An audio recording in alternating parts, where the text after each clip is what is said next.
as well. Phone lines are open already. If you want to jump in and join us, go ahead and line up those calls. Friday phones have been getting really busy. If you're listening on the app, hit that call now button. If you're watching on the live stream, you can dial 855-950-3835. And we'll get to those calls here in just a little bit. I had a couple things I was going to talk with Joel about here at the open. I may jump in with these. I'm not sure where he is yet. I don't see anybody on the board. Where do I even want to start? I did post a good article this morning about a small carrier that I thought I was going to probably kind of rip them apart about what was going on. I thought it was another one of these kind of lease purchase deals or trying to turn everybody into an owner operator. It's a small carrier, 20 some drivers, but they have been slowly helping their drivers become owner operators. When I read the article, they were actually doing it correctly. It's not a lease purchase. They're teaching them how to run a business. They're helping them get their own authority. They've converted 7 of the guys so far successfully. I saw one guy that I'm working with, and they're working with him for 6 months because they have to build his credit and his cash first. It sounds a lot like my program, the way I help people. And if you're in a good place to start, you can start in this time frame. It was encouraging to see that. Unfortunately, the government's trying to stop all of that with the PRO Act. We could talk about that. I see Joel wandered in here, sort of on time. Joel, good morning. Good morning. How are you? It's been a while. Yeah, it has been, and I've been just slam busy in the last couple of shows. I've just been overrun with stuff. So that's a good finally, I'm kind of breaking away. I'm out delivering local stuff for my brother because they are so slammed, and wow. So I may be in and out, but I'll be here. There you go. All right. So yeah, I've been working 12 and 14-hour days delivering local stuff for them to help them get caught up. I was like, my gosh, I didn't sign on for this. Boy, I remember those days. That was a long time ago, though. Yeah, absolutely. Yeah. All right. So I'm going to start off complaining about something. What is it with all these alternative fuel trucks that are out there and the ideas, but all we ever get are these fluff pieces about how great these trucks are with zero data? They tell us nothing about cost, about the technology. It's just the last one I read was Cummins just released a natural gas X15. I guess they've had the 12 out for a while, and it's a paid sponsored piece by some green company that's probably a part of the whole thing. But it talked about, oh, they have so much power and they're so drivable and on and on and on. Nothing about cost at all. Nothing.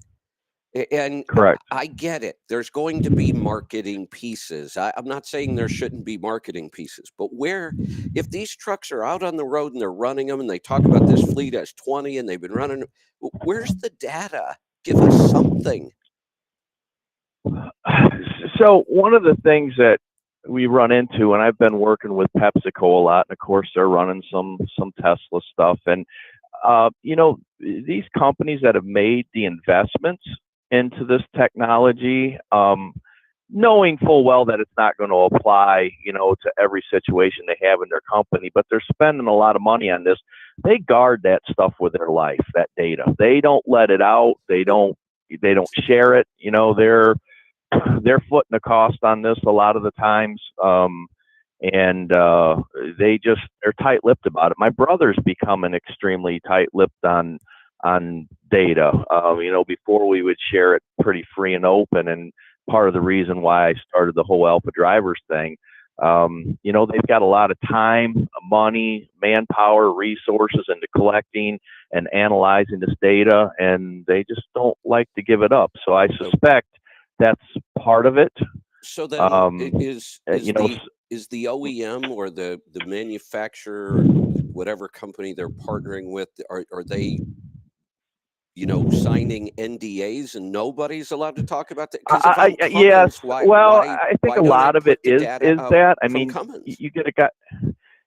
you get a company like PepsiCo that's putting a lot of their own money into this stuff, and I'm sure when they work with Hey, Tesla, there's an agreement about how Joel, much data and what kind of data can be shared.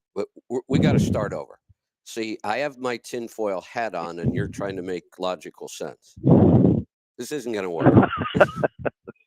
I think it's I honestly you think it's a know, you part know, of we this. we do this on a regular basis, I know right? we We do. we I kind of know conflict and butt we heads, and do, but it works. It works.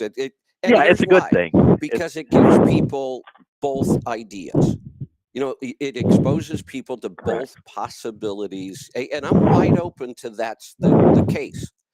But it's been going Mm-hmm. on so Mm-hmm. long, and now there's the big government green push. We're going to make everybody buy an electric car. That's what worries me.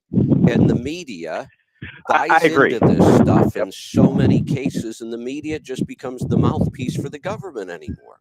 And I just feel like we're having all this electric and alternative stuff crammed down our throats without any real data. So I feel like it's just this whole I, push. We're not going to tell you how this stuff really works.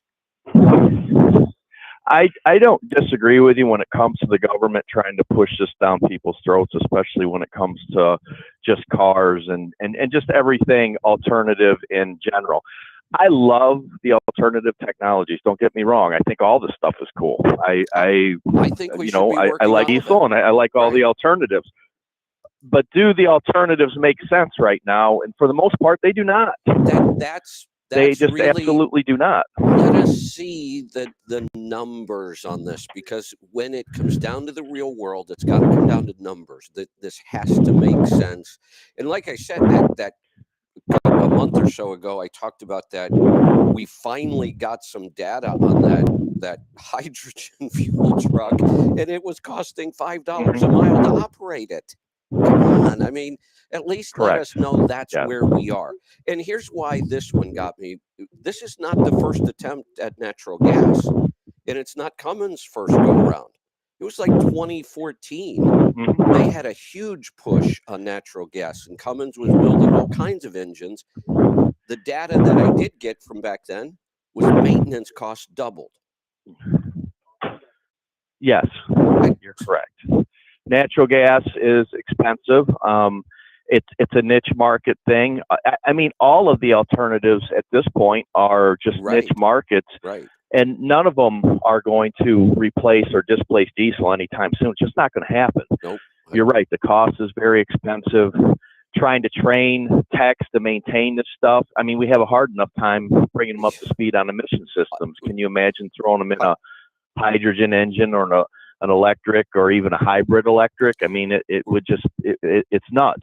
we're But we're that being you just said, made a good point. We're all 20 of this years testing needs to, yeah. we're 20 years into emissions, and it is still a huge complaint. I got into a big fight about this online this week. Somebody posted that the emission trucks Mm-hmm. are all total garbage. Nobody should ever own one. And I went in and said, look, that's just not true. In fact, if you know how to buy, inspect, and operate and maintain these trucks, they are really doing well. I'm finally encouraged, and this has been several years now. We've talked about it on the show. I'm still fine. People want to Mm-hmm. run, pre-emission stuff, electronics, keep it going. Fantastic. I help people with that all the time. But so I got into that Mm-hmm. big fight. We're still arguing about that. And it's because people are frustrated. Most trucks on the road aren't spec'd right Yes. for emissions. The shops don't know how to. Here's the one thing that makes me crazy: all these OEMs.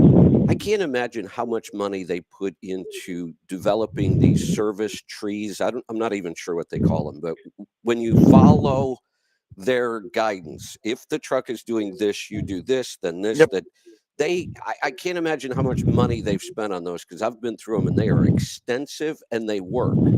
And it's shocking to me how many Mhm. technicians don't even know that exists and has never done it. It's a challenge. There is no doubt, and when we start to bring alternative technologies in here, and you correctly point out, we haven't even mastered what we have, and we're going to start throwing all these alternative technologies into the mix, and in any just based on that alone, none of these alternative technologies are going to penetrate the market in any major way. We simply cannot repair them on the road. We can't do it. Regardless of the charging infrastructure or anything else, we cannot service these vehicles. The only place we're really going to see these are where trucks return home every night. They have a specialized infrastructure set up to accommodate the servicing needs. You're not going to roll a hydrogen truck into a TA and say, "Hey, fix this for me." It ain't going to happen. And so that's just that to me, beyond infrastructure or anything else, is the limiting factor. We can't work on these trucks, That's a big one. and that's not going to change anytime soon. That's a Yeah, big one. it's Right. just it's not going to change anytime soon. We have hard enough time getting people to go into trades, and diesel mechanics is a tough one. Any type of mechanics to that's dealing with transportation, it's hard to get people into those trades. So diesels aren't going anywhere anytime soon, and to me, it's just simply based on we can't work on what we have now, and it's frustrating. It really is. Some of this new technology at some point is going to make it into the system. We need to continue to run this new technology. I think as an industry, we're much better off, watching this develop instead of having the negative attitude, "Oh, electric sucks," or "this sucks," or "that sucks." It's not ready for prime time. It doesn't suck. It's just different. Like I said, we can't work on it yet, so we're not going to see it out here. But this is going to be what we see 10, 15, 20 years down the road. This stuff is going to make it into the marketplace, and it's going to improve the transportation system overall, I think. One of the things we've talked about on the show, and you just outlined why this is going to be a big challenge, working on these wildly different systems. We have battery electric, we have a hydrogen electric, we have natural gas engines, we have these agnostic fuel engines that can be modified to run 8 different fuels. At some point, I think we'll get some sort of hybrid electric, a plug-in hybrid. I'm not sure why we're not seeing that much. But here's the thing. We've talked about how hard it is to find really good people to work on your trucks because just each OEM has become so proprietary. We're still talking about diesel engines, and we're still talking about Yep. transmissions that are pretty similar to what we've had for 50 years and drive lines that haven't really changed. We still have differentials, but it used to be that every truck, every engine, every drive line could be mixed and matched, and they all worked the same. They were the same technologies. And if you knew how to work on one, you could figure out how to work on the other. And now we talk about how that's just not the case anymore. That each OEM builds its own truck, its own drive line. They're very proprietary systems. And you don't walk out of a Cummins Peterbilt shop, and that's what you've been working on for years, and walk into a Volvo shop, know what you're doing. That's just not the case anymore, and Well, that's made it harder to get you're 100. trucks fixed. You're 100% right, and just look at the struggles that we face right now. That I am so well in tune with because I get hate mail all the time when I start to talk about downsped engine and the difference connecting rod length makes. Right. I get hate mail about this. One Kevin issue. says that Right. it doesn't really make that much difference, or Bruce says it doesn't make that much. You know what? It may not look like that on the surface, but these things have major impacts, and until we all start to get better educated and really start to understand the impacts that these little changes have, we're going to struggle. Yes. We really, really are. And I understand why the trucking industry likes to hold on to Hey, the pre-emission stuff. It's simple. It's hey, very, very simple, and we have more than anything an educational problem. Uh, Look, I people got into trucking a long time ago. You got right out of high school. You didn't have to be the sharpest tool in the shed to drive a truck, right? Or well, to maintain a truck. It's a, pretty simple. a lot of the people you and I It's grew not up the with case anymore. were probably driving those trucks and that kind of equipment around the farm when they were 13 and 14, and they were already working on it. And we grew up with motorcycles, and we grew up working on our own cars, and that was a whole different generation. And we all know people who change starters on the side. I know an owner operator who changed the transmission on the side of the highway. That kind of stuff. Yep, Just yep, for it was a sure, very, very for different sure. world. You know, Hey, Joel, real quick, do you have a do the you have guy some that was sort of a the headset on with a boom, a mic? I do. If you could move it down, I'm getting a lot of the breath noises. It's really loud. You move it down a little bit or How's away a that? little bit. I think that's How's better. that? Yeah, go ahead. All righty. Oh, So back in the day, my dad's mechanic, we always called him Shade Tree because we'd right. roll truck out underneath the shade tree and overhaul it. It's just the way it was. Yeah, yeah, Those exactly. things just don't happen anymore. So Yeah. there's definitely an educational issue, and something else, and this kind of relates to some of the things that I have going on today. So um, diesel is not done by a long shot. There is even more efficiency to be had out of the diesel, and the levels that Henry's at and that I'm at right now, we're really challenging electric trucks in terms of just overall efficiency.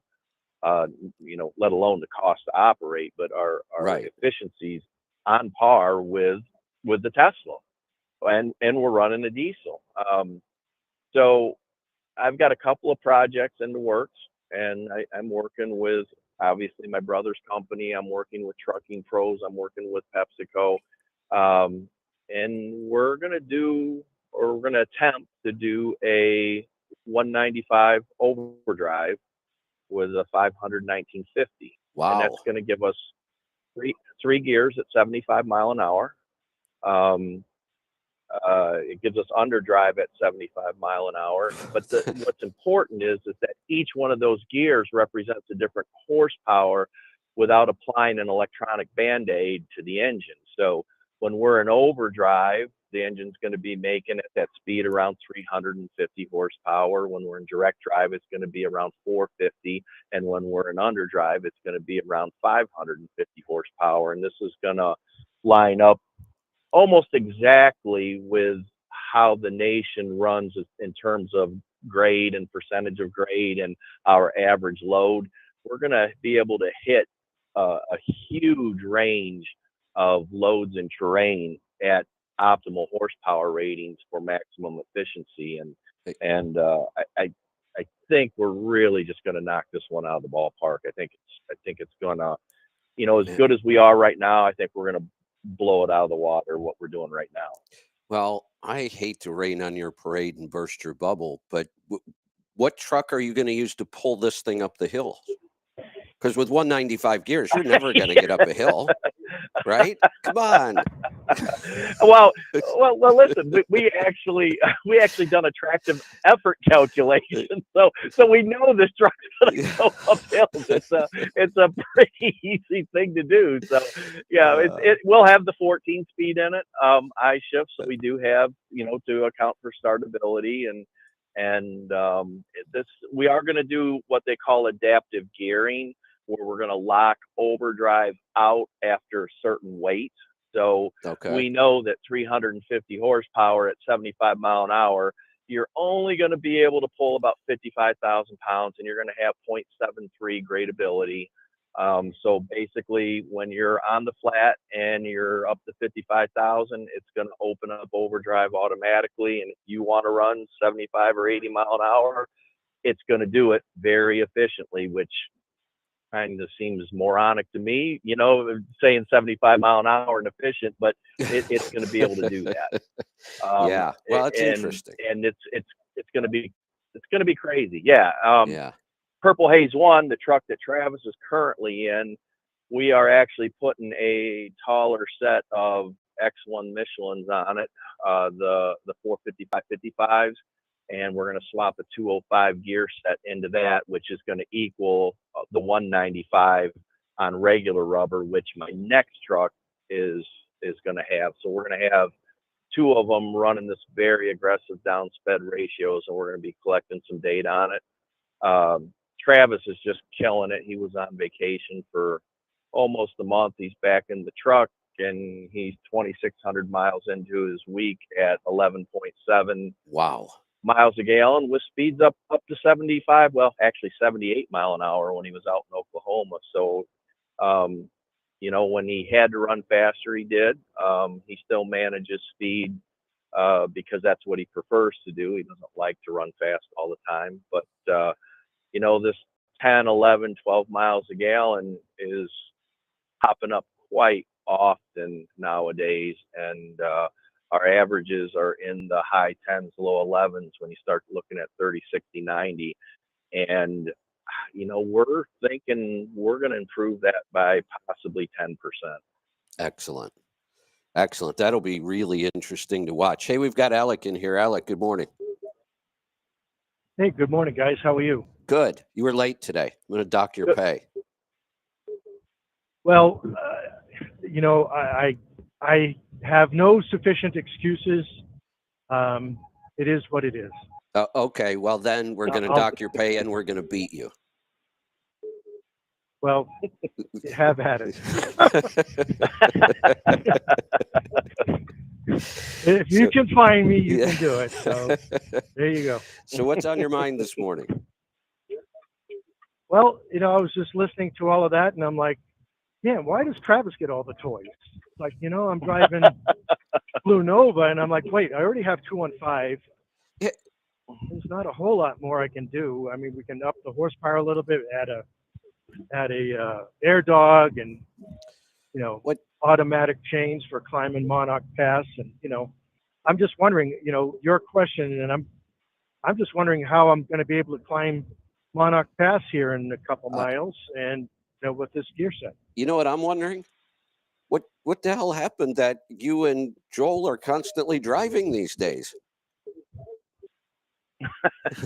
Well, a number of things. So, with our testing and consulting, Joel is doing a lot more of concept development and that sort of thing, and some training opportunities.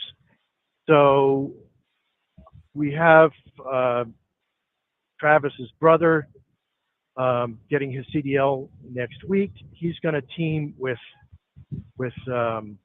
Travis. So we have Purple Haze coming. Joel's going to get that. So I got the blue truck out here.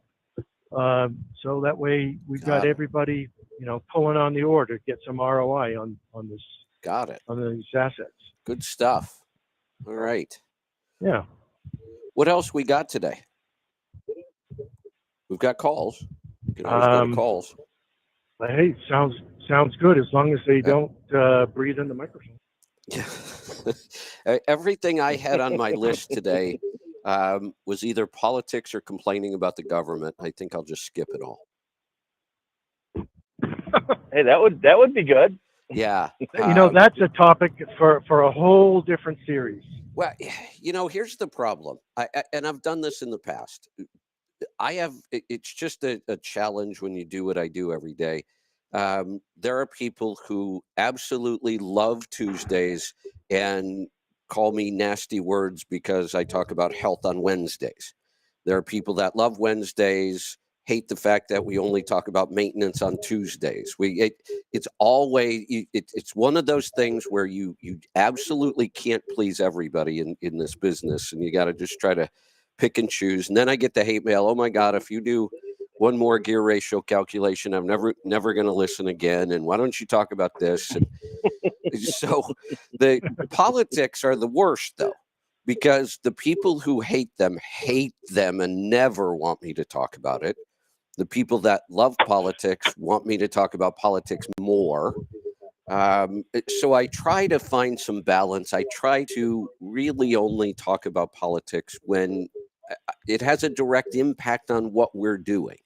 And because we're all in business, a lot of this stuff has an impact on what we're doing. So I try to balance and stuff. But then when I created a political show, I had a show just like, this is all about efficiency. I had a show about politics, nothing else. So if you don't like politics, don't tune in during that segment. We called it The Pit, Politics in Trucking. The problem was it became nothing but me opening with the topic and everybody calling and agreeing.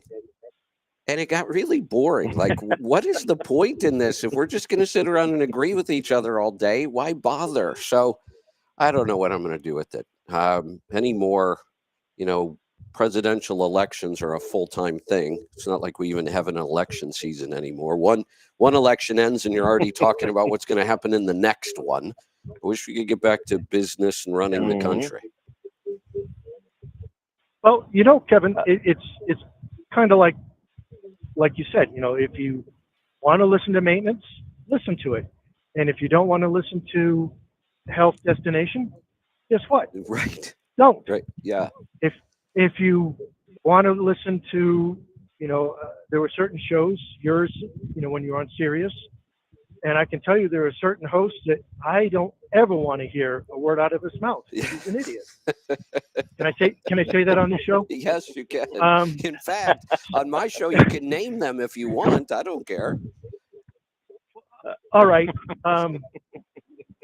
He's such an idiot. Casey Phillips. I mean. All right. Oh gosh. Here we go. Let me weigh in on this. Well, no, I'm. Let and there's another one that fills in, and it's a she, and I'm like, come on, at least hold the key fob and know what the hell you're talking about. Hey, so I'll weigh in on this. I can't listen to that anymore. Because there's actually some history here, and the history was when I got my first show on XM, when Sirius and XM were two different companies, they gave me the weekend spot because I had never hosted a radio show before. They were taking a chance on me, and they said, we're going to stick you on the weekends and see how you do. So they gave me the 3-hour show every Saturday and Sunday. And I guess I did okay because after less than, I think it was only about 4 months, they gave me the midnight show on top of the weekend show 7 nights a week. Then, so when the lineup got shifted, that my weekend slot was the Trucking Bozo show during the week. And when his show ended, I assumed that I would be moved into that spot during the week because it was my weekend time slot. The problem was I wouldn't do live reads of commercials. And you hear all those hosts, they live read commercials. They just, part of their opener, their closer, they'll read a commercial. And I wouldn't do that. And I told them why. I said, look, people call me and they want specific recommendations about tires, about products. And if I'm reading commercials just because somebody's paying you for that commercial, no, everybody is going to be really confused. It will sound like an absolute endorsement for me. I'm just not doing it. And they said, well, we make a lot of money on those live reads and those time slots. And if you're not going to do live reads, you're not getting that time slot. So Casey got it. And I had no idea who he was at the time. I met him. Really nice guy. Really is. I mean, I've spent time with him and he's a nice guy. But I tuned into one of his shows the first time and we're on a trucking channel. And his story was that he had never been out of Kansas or, other than one time on a bus trip or something. And I thought, look, that might be true, but it's probably not a good thing to tell your audience. How can you relate to what they do if you've never even really traveled out of state in a vehicle before? The whole channels just became a bunch of people trying to take topics and apply them to trucking. Why don't we just talk about trucking topics instead of coming up with shows like, well, what are you going to wear for Halloween as a truck driver? And it got pretty old. So I agree. Um, some of those are just very difficult to listen to. Well, and just to add to that, I'm not trying to blow smoke, but one of the benefits that you bring to the entire show is the difference of opinion. So, if somebody says something to which you disagree, or something that's moronic, or people that call in and they disagree with you, whatever, that's fine. You get a diversity of in an exchange of ideas. But this just pandering stuff is just. It's interesting that I'm just not interested. That you bring that up over the years, and I tried to stay away from the whole, bashing other shows. I could bash them all I want. No, I'm not over there. But I tried to stay away from that. I got into spats now and then with people, and I was like the redheaded stepchild over there. I didn't go to the meetings. But what the most common comment I had over the years was, "You're the only one on the channel that will tell people they're wrong.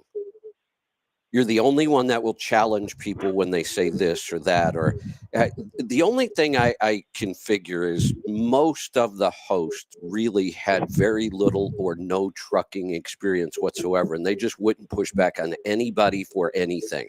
You could say the stupidest thing you wanted, and they just kind of nodded and smiled and let it go. That's simply because they're radio personalities and they Right. have absolutely zero experience in transportation for the most part.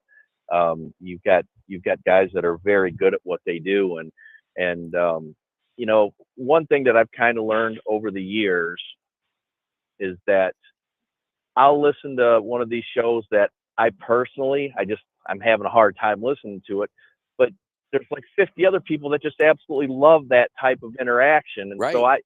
I just kind of, I'm open to everything nowadays. I don't, Well, some of these radio hosts, they drive me nuts personally, but I know that just because it drives me nuts personally, there's a ton of other people out there that just absolutely love that type of interaction. And it's kind of hard for me to get my mind around because I wasn't brought up in a radio or entertainment industry. But I think they do lack over there just the raw trucking knowledge that you used to bring to the table, and I think it's problematic for them. yeah, the beauty of, like I said, when somebody tells me, I don't want to hear health or this anymore. Look, there are so many other things you can be listening to today. You don't have to listen to my show if you don't like what we're talking about today. There's a million podcasts now. There's just so much. Grab a book, listen to the news, whatever you feel like doing. But that's the beauty of it too, because like you said, I don't care what show you find. If it's on the air, somebody's listening to it and somebody likes it.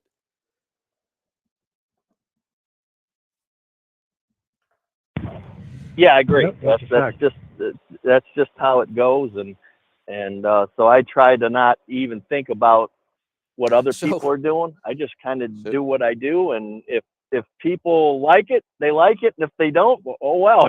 It is yeah. what it is Speaking at of that which, point. while we're on and the that's the beauty of it.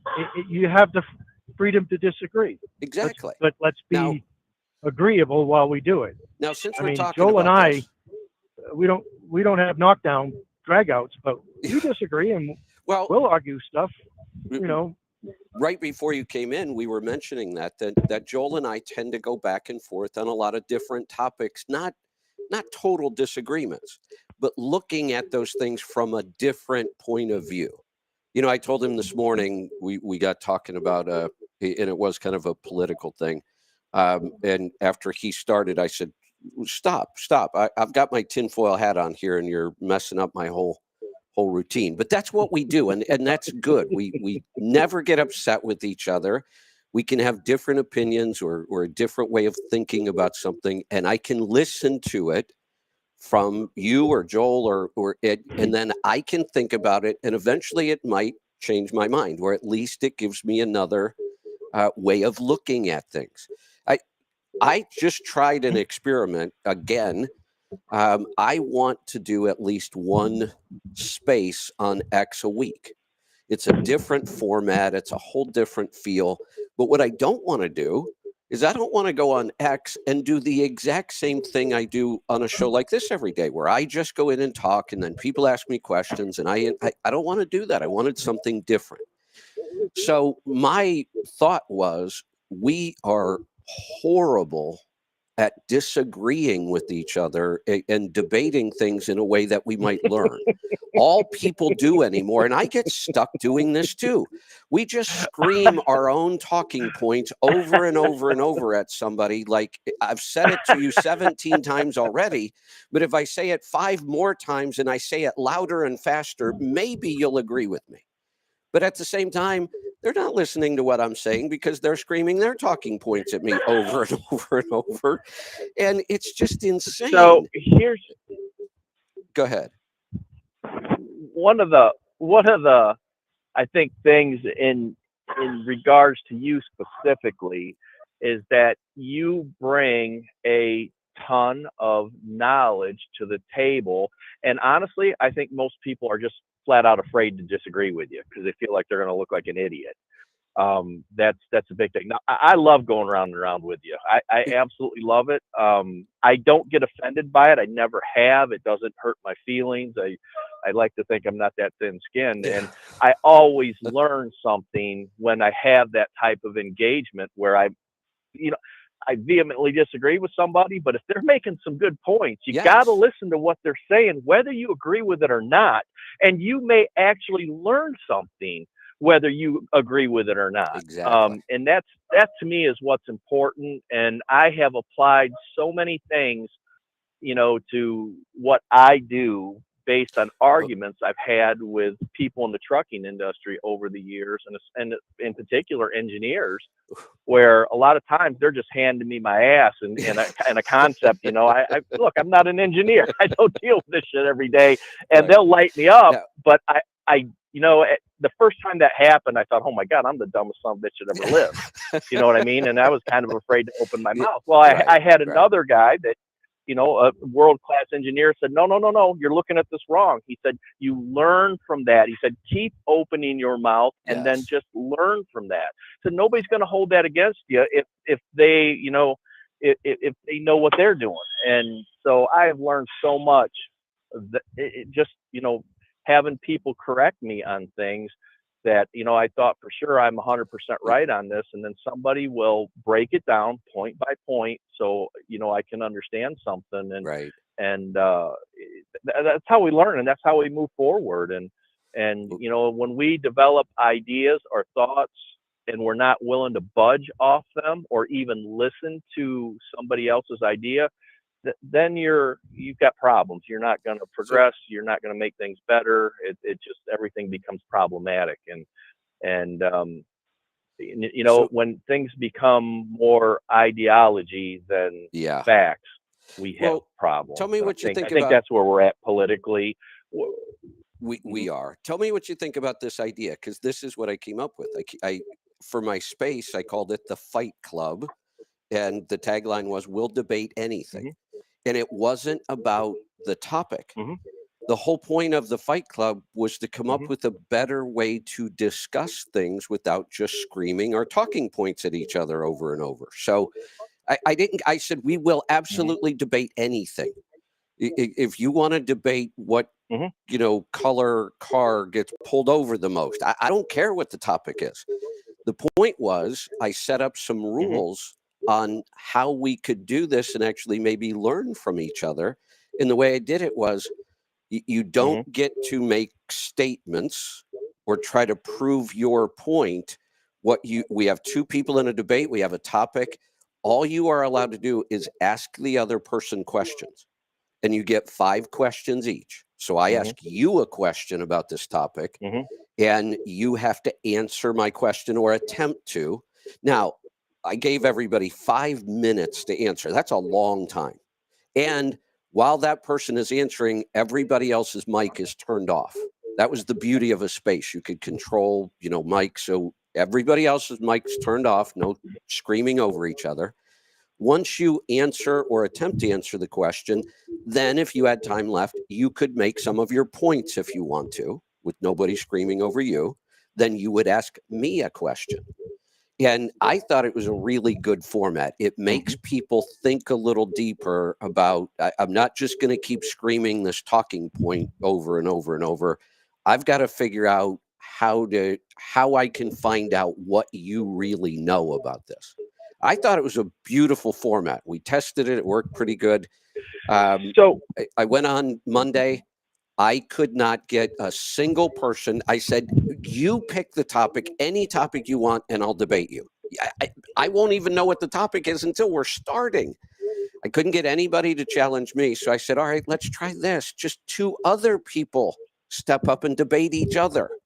I won't do it because I get, some people are intimidated with me. So, but I couldn't even get that. So now I'm going to turn it into a book club, I think, because the debate idea just didn't work at all. So I do a very similar thing out in social media, and I give you the latest example of this. So there was a post about a Volvo bus that had run just over 2 million miles, and they never done a repair on the engine. It just simply had oil changes. Now, wow. This was a non-emissions bus, and it is a bus, but and so I posted that post, and then I got some people that come back, and so I started asking questions. One of the first ones was from a guy that I know very well. Well, that's a non-emissions engine. They don't last as long, and I just asked why. And so he gave me some answers of what he thought it was. And then I had a mechanic come in, and he really goes into detail. And a lot of the points he made was right. We kind of had an exchange and a discussion. I always see it's almost always the same people that they will come back, and it's always negative, and none of this adds up, and none of it's right. And Jesus Christ, I never made a claim to anything. I never mentioned if it was emissions, non-emissions, none of that. I'm just trying to gauge who knows what. Right. Just ask questions. And it's right. Yes. Just question. No right or wrong answer. Exactly. Just tell me what you think. Right. Yeah.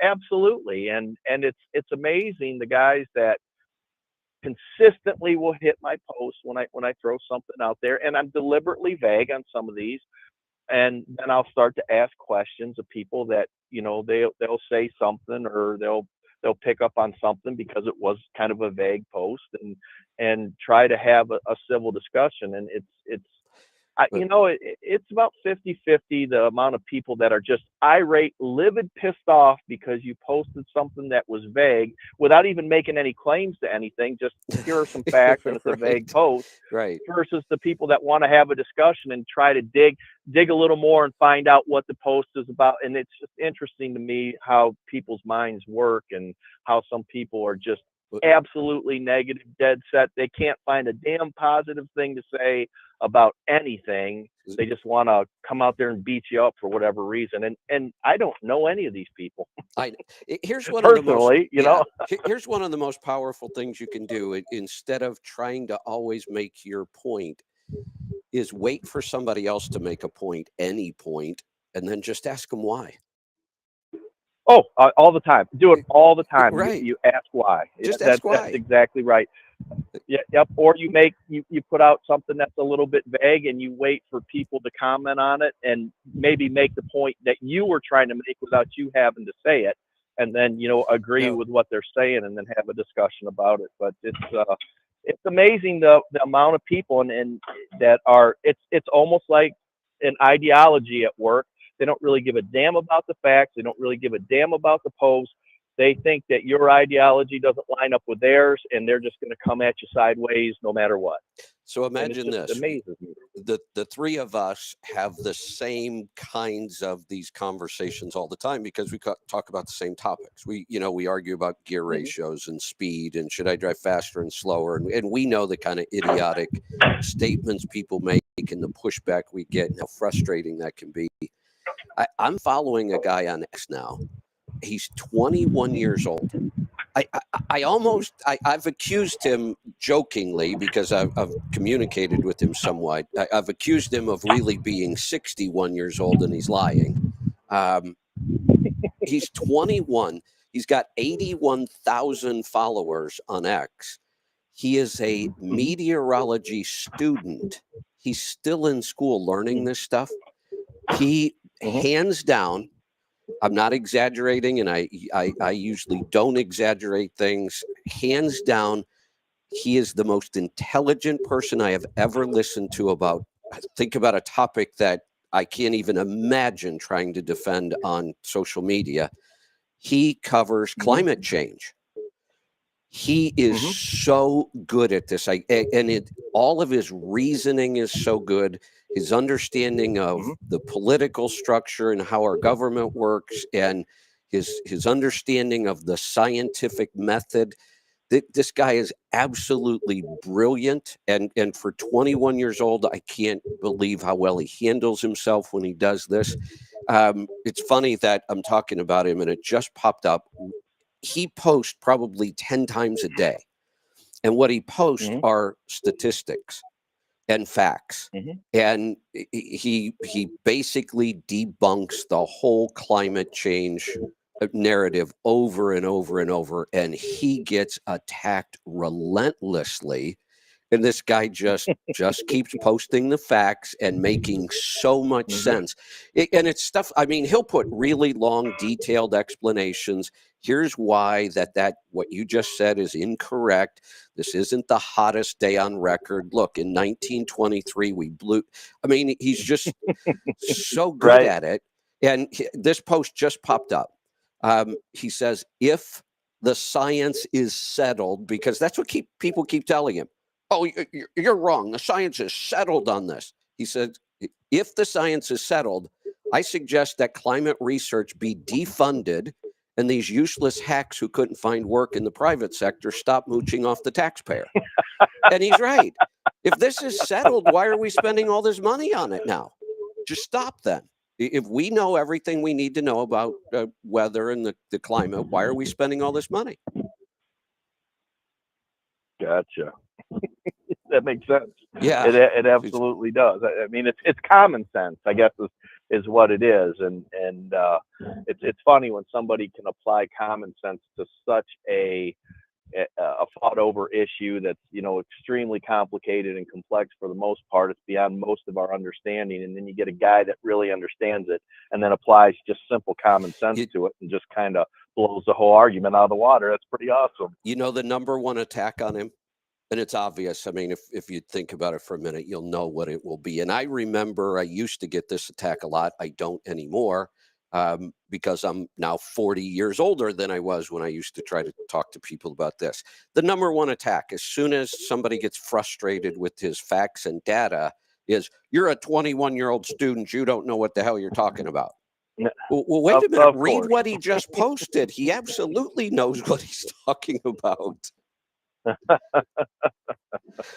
Oh, that is funny. I know. That is absolutely funny. I've done some very similar stuff, and just one of the posts that I just recently put out, I just done a simple comparison of just piston speed in an engine. So I wanted to kind of demonstrate how gearing and stroke impact piston speed. So I done an I-torque, and I done it out over the course of 11 hours, and there was like, I don't know, 5 million piston strokes, whatever the number was. And then I done both a Cummins and a Volvo with a 308 rear axle ratio. And that one was like 6.5 million piston strokes over the course of the day. And then I done a Cummins geared to run in direct. And when you're running in direct drive at 65 mile an hour, typically your speed's a little higher, so you're going to have more piston strokes. And it came out, the math, let's just call it 10 million. I don't remember what the exact numbers were, but it was significantly more than what that I-torque was. And that's all I put out there. It was just the difference in piston strokes between. I didn't say one was any better than the other. I just laid that out there. And I had guys answer, goes, well, this doesn't add up. Well, how the hell doesn't it add up? The math is the math. This is a number of strokes. And then, you get other people, well, the number of strokes doesn't really impact the efficiency. Are you kidding? when you're almost doubling up the number of times the piston goes Uh, through. And uh, so part of this was to demonstrate that there's the drag on the piston itself, but you also have pumping losses that are directly related to piston speed, pulling the air in, pushing the exhaust out, pumping the oil through the engine. It's all directly related to piston speed. And 60% of the drag on a truck comes from the engine. 60%. That's a lot. And you should hear the number of people that say, "Oh, it doesn't have that doesn't matter." Oh. Okay.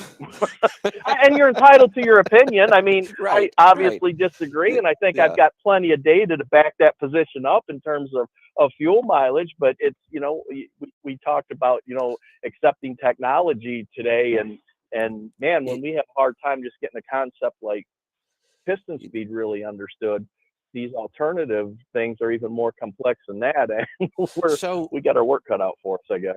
This might sound crazy, but I'm going to go back to something we were talking about earlier in a statement you made. I would make the claim, and some people might think it's outrageous. I would make the claim the single biggest problem we have in this country. Now, imagine if you ask everybody that and you want them to finish the sentence. What is the single biggest problem we have in this country? I doubt that my thought on this would even make the top 10, might not even make the top 20. I honestly think single biggest problem we have is a lack of good education on everything. People are so 100% in uneducated agreement with you. about so many things that it's almost impossible to have a reasonable conversation with them. And this is why I think in terms of politics, ideology is so popular to embrace, because you don't really have to think. And it's just, here's the ideology. I agree with everything this ideology says, and you don't have to think about it. I've said this a different way. It's why politics are so popular, because you can debate politics all day long and nobody can claim you're wrong. There's no wrong. Right. You don't have to know anything. You don't have to know anything. And then you can just say, well, it's my opinion. I get that, and that's okay. But almost all of politics is not really fact. It's feeling and thought and ideology. And so it's easy to argue and debate and not feel like you're ever wrong. But we never get anywhere either. Nope. No, that's for sure. Ideology to me is just, it's horrible, because there's no one single group, one single person that has command of all the good ideas.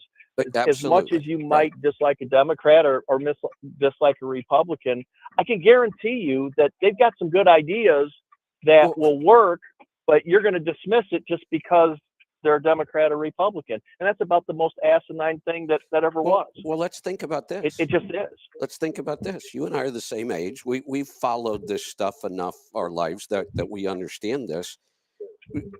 Most of the ideologies and talking points of the Republicans today were Democratic talking points 30 years ago.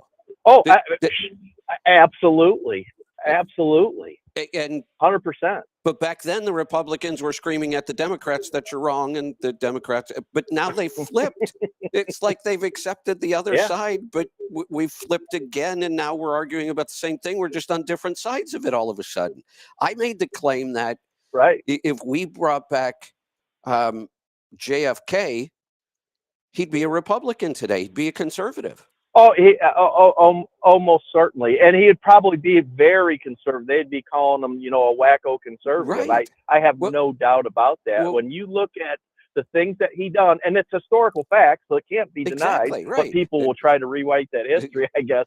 He would be more in line with the Republican Party today, which, like you said, is really the Democrats from the 50s and 60s. Here's another good example.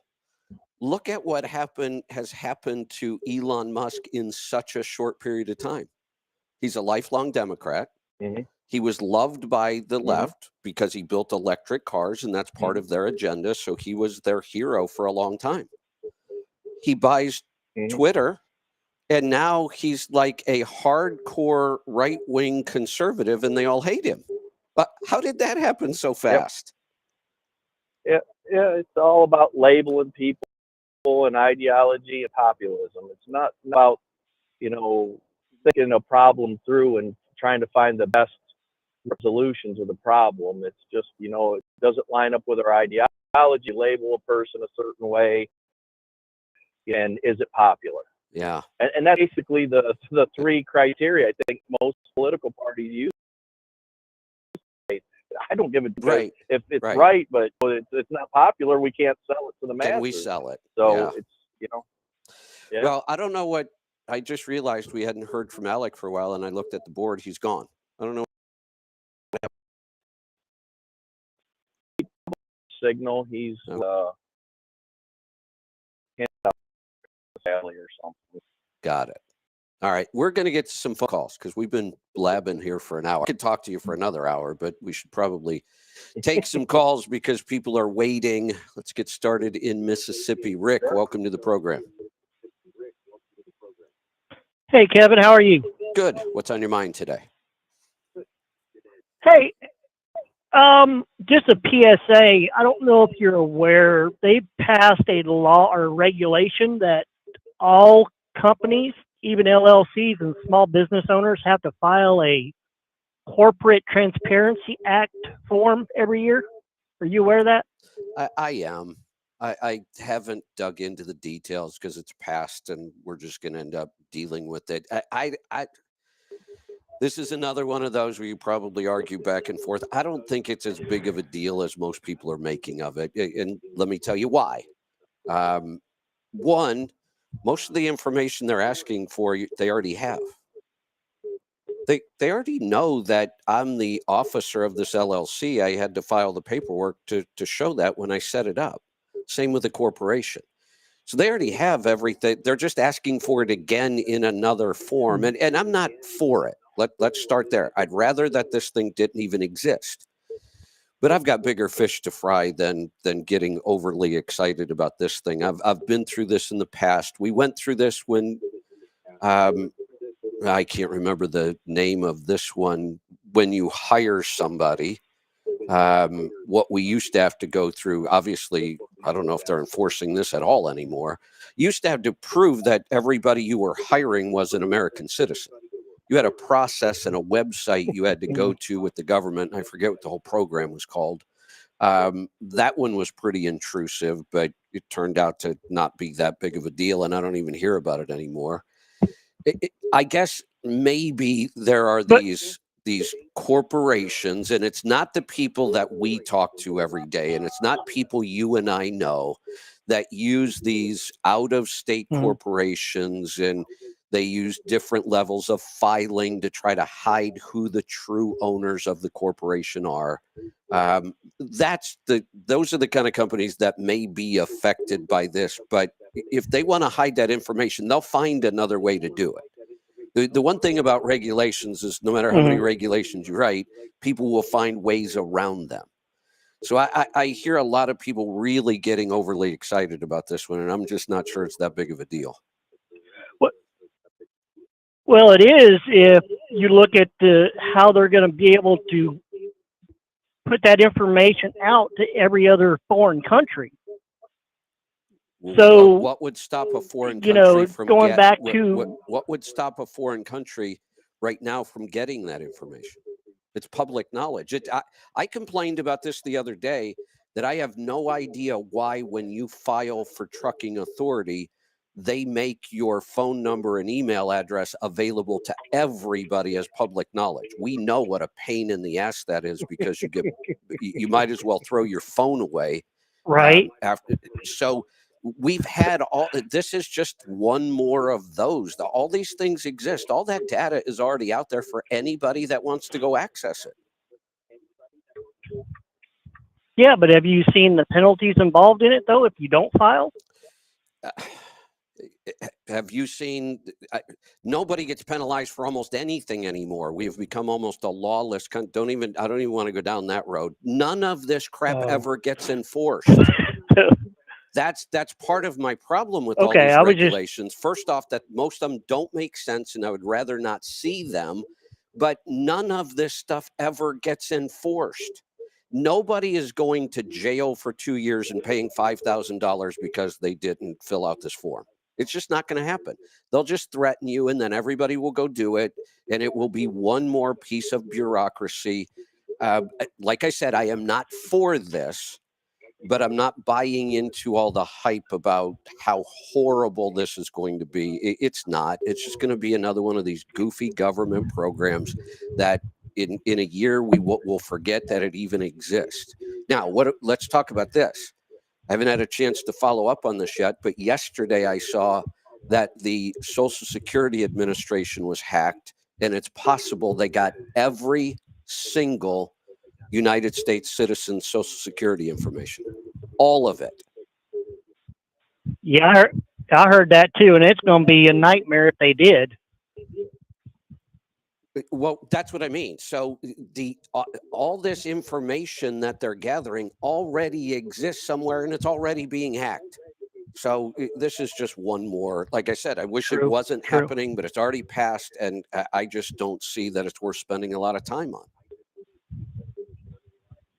Gotcha. Well, yeah, I've been a owner operator for 20 years now, and by your teachings, I've done pretty well for myself. Good. I've listened to you for probably going on 20 years now, ever since I started driving. I'm in a 2025 Kenworth. I'm sorry, Freightliner Cascadia. Okay.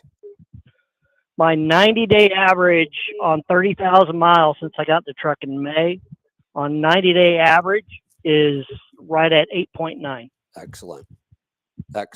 It's wonderful that we can walk onto a lot, buy trucks, and get fuel economy like this. Yeah, and I run 58 to 62. I don't run real fast. Actually, the truck's still governed at 64 on the pedal and 62 on the cruise. Got it. I just never had it changed. I don't need to run. I don't never have to run that fast. So that's really our philosophy around here is you run the speed that makes sense in the operation based on your delivery schedules, your rates, your fuel cost. We have never been, you have to run this speed. Well, no, it could change day to day. We try to give people the data and the knowledge to understand how to choose how fast to go. As slow as possible, as fast as necessary. And a great example this week with Travis was he was delayed under a load. Travis is typically going to run between 55 and 62 mile an hour. Normally 58 is where he sets the cruise. And he got backed up, and when he got down into Oklahoma, he was running from Ohio to Oklahoma City. He was running 75 mile an hour set on the cruise. Very rare for him to do it, but that's one of those things where it saved us another $3,000 backhaul because he was able to make that delivery time. Now he went from 11.7 on that leg down to 8.6, but I'm okay with that because it saved us $3,000 picking up the next load. The next load coming back out, he's already under, and he's running 55 mile an hour back to Pennsylvania with it. So, do you know if the DD15, the newer motors or engines on these, are these downsped engines, or do we know? Design is a downsped design. It's more like the Volvo with the little bit shorter stroke, the longer connecting rod, so we're not thrust loading the piston. Now, what actually makes an engine downsped is the power curve. Are we making more torque and horsepower on the front side of the curve before 1300 than we are on the back side of the curve after 1300? The Detroit can be had in either flavor. You can have it with like the 400 1850 or the 455 1850. That is what you would consider downsped. I think they do like a 500 1750, and that is for more traditional gear ratios. So it can be had either way. Okay, I think this one was the 450 1850, I believe. So that will be a downsped. When you see the smaller horsepower number on the front and the bigger torque number on the back, that automatically means you're making more horsepower and torque earlier in the curve. When you have a high horsepower number with a relatively small torque number, that means you're making horsepower out further on the curve, and that's more traditional. A great example is a 565 1850 Cummins versus a 455 1850 Detroit. That Detroit's actually going to make more horsepower and torque early, more match up with the gear ratio you're probably running than what the 565 1850. You'll always have more peak horsepower, obviously, with the 565, but where you're actually going to use it out on the road is where it's important, and that's where the Detroit will have the advantage, and as such a fuel efficiency advantage. Now, Kevin, I do have one maintenance question for you. Since I've gotten this truck, and I've never gotten a true answer from anybody, being that it's fairly new, it's less than 30,000, what would the oil change be on these newer engines? So let's help everybody with this question. The best place to start, because this is changing a lot. Here's another example. How long did Joel? Do you go back to the? Of course you do. You go back to the days of 10,000-mile oil changes. That's the lowest I ever really remember, right? 10,000. That was the standard on everybody's truck, everybody's engine for a long, long time. Then we kind of moved up to 15,000 and settled in there. And people still to this day will take some of these new modern trucks and they're out there changing their oil every 15,000 miles. Again, we've got proprietary systems. We've got new designs of engines coming out every year. Here's my best advice. Open up your owner's manual and look. What does the OEM recommend on your specific truck? Because I think you said you have a 2025, right? Yes. But my guess is it's at least and I even went there around 50,000 or more. It's going to be at around 75,000. That's what miles. I thought about 75,000, yeah. right? Yeah. Yeah, because I asked the dealership and they couldn't even tell me. That is sad. Well, it's in the manual. Henry would be all over this right now for sure, and probably a little miffed that the dealership couldn't tell you what it is. And by the way, that's not just a Detroit or Correct. a Freightliner thing. That applies to all dealerships. You know, the level of help that they have employed is it's problematic amongst everything. But you should be in the 75,000 mile range based probably on your fuel mileage. The very best thing to do is make sure you're sampling your oil regardless of that. Is a suggestion when they tell you 75,000 miles. Sample your oil so you know. Then you know. There's no question about it. You're not operating off somebody's best guess. So here's something. When would be the best time to do your first sample? 25,000 miles is when we do them. On all samples. Yeah. Oh, 20. The only exception to that, 25,000, unless we've identified a problem and we want to follow up on it. And then sometimes we'll sample again sooner to make sure we fix something. Here's something else. The OEMs all know that random mileage number is not the best way to do this. I believe the best way is through oil sampling. There's no doubt about it. The other way that it could be done without sampling and at least be more accurate or more pertinent is you would actually base your oil change on gallons of fuel consumed. And the OEMs all have a number for that, but they don't put it out there because they know it's too complicated for most people to follow it and do it that way. And everybody just wants a number. Just tell me when I should change it, what mileage. That is the worst way of changing your oil based on some random number. So one last question I would ask is, would you recommend a bypass system even on a newer engine like these are? I always recommend a good bypass system. I run a bypass on my truck. And I took a little bit different approach than some of the bypass systems out there. So after years and years of sampling oil, I always got kind of fed up with the whole oxidation thing, and I just could never ignore it. I know, Kevin, you like to ignore the oxidation. I'm like, damn it, I'm not ignoring this, even though I probably should have. So I picked a bypass filter that had 5-gallon capacity, so I had extra oil in the system without it being in the sump to impact fuel mileage. All bypass systems work. There is no question that they all work. I agree. Some people are just using them kind of as an insurance policy. Some people are using them to really extend their oil drain intervals out. I personally would have one as an owner operator. In a fleet situation, probably not so much. No, I would. But as an owner operator, and especially if you're going to keep that truck for any length of time, absolutely put one on.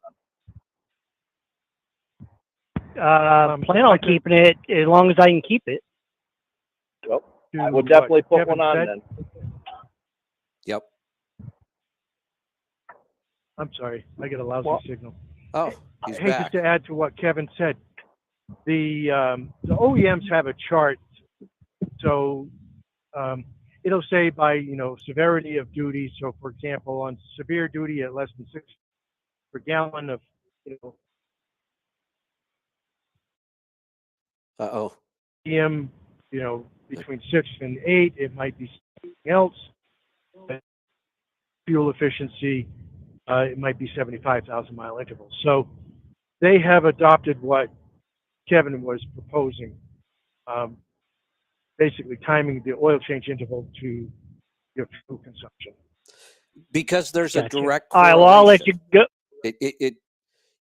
I'll let you go, and I'll list you up one. All right, perfect. If we think about this, if we look at transmissions and differentials, we run 500,000 miles or more on that oil. The reason is it's a closed system and there's nothing to really contaminate that oil. In an engine, the contamination of the oil is directly related to the burning of the fuel. That's where the contaminants come from. And the fact that we have to bring air in to the engine from the outside, and it can be dirty and have contaminants. So it makes sense that we could better correlate a time to change the oil based on how much fuel we've consumed. But the best way really is to just sample the condition of the oil and change it based on true condition. So, but we still have people that think that's too complicated or expensive or something. I don't know, because I thought for sure, I made the stupid claim back in like 1995 when I bought my first bypass system that within 5 years, every truck on the road would have a bypass oil system. It made so much sense to me, I couldn't figure out why you wouldn't. But I was wrong on that one. Well, when you do look at like the Volvo has a bypass and it has had for a long time, it doesn't go down to the micron rating that some of the aftermarkets do. And I think some of the filter technology has gotten much better, for the full flow filter as well. They go down to a finer micron. So I think everybody kind of realized what you saw. They just didn't take it out to the extent. I'm kind of like you. When I see something, I think it's a good idea, I'm going to push it to the absolute limit of the concept to try and extract as much value out of it as I possibly can, where, the OEMs are looking at production times and product costs and, supplier issues and all types of things. So they're going, yeah, that's a damn good idea. Can we actually integrate this, industrialize it, and make it affordable? That's a good point. Sometimes the idea is great, but it's just not going to happen, that way. And so, at or after the fact. That there's an advantage to that, though, Joel. You and I actually take advantage of things like that. Yeah, absolutely. This is a good idea. It's probably not going to work for the masses, but it can certainly work if you know how to implement it, and it gives us an advantage over the masses. That's why I absolutely despise any rule, law, or regulation where they make the claim this will level the playing field. I don't want any regulations that level the playing field. I want some sort of an advantage in there that I can use to my benefit. Yeah, one of the things that, and to your point here, Kevin, so one of the things that my brother used to do when he was a smaller fleet. We put automated greasers on everything. Me We had too. a spinner or a bypass system on everything. As he grew, it wasn't so much now about efficiency because he was transferring into what we call economy of scale type operation.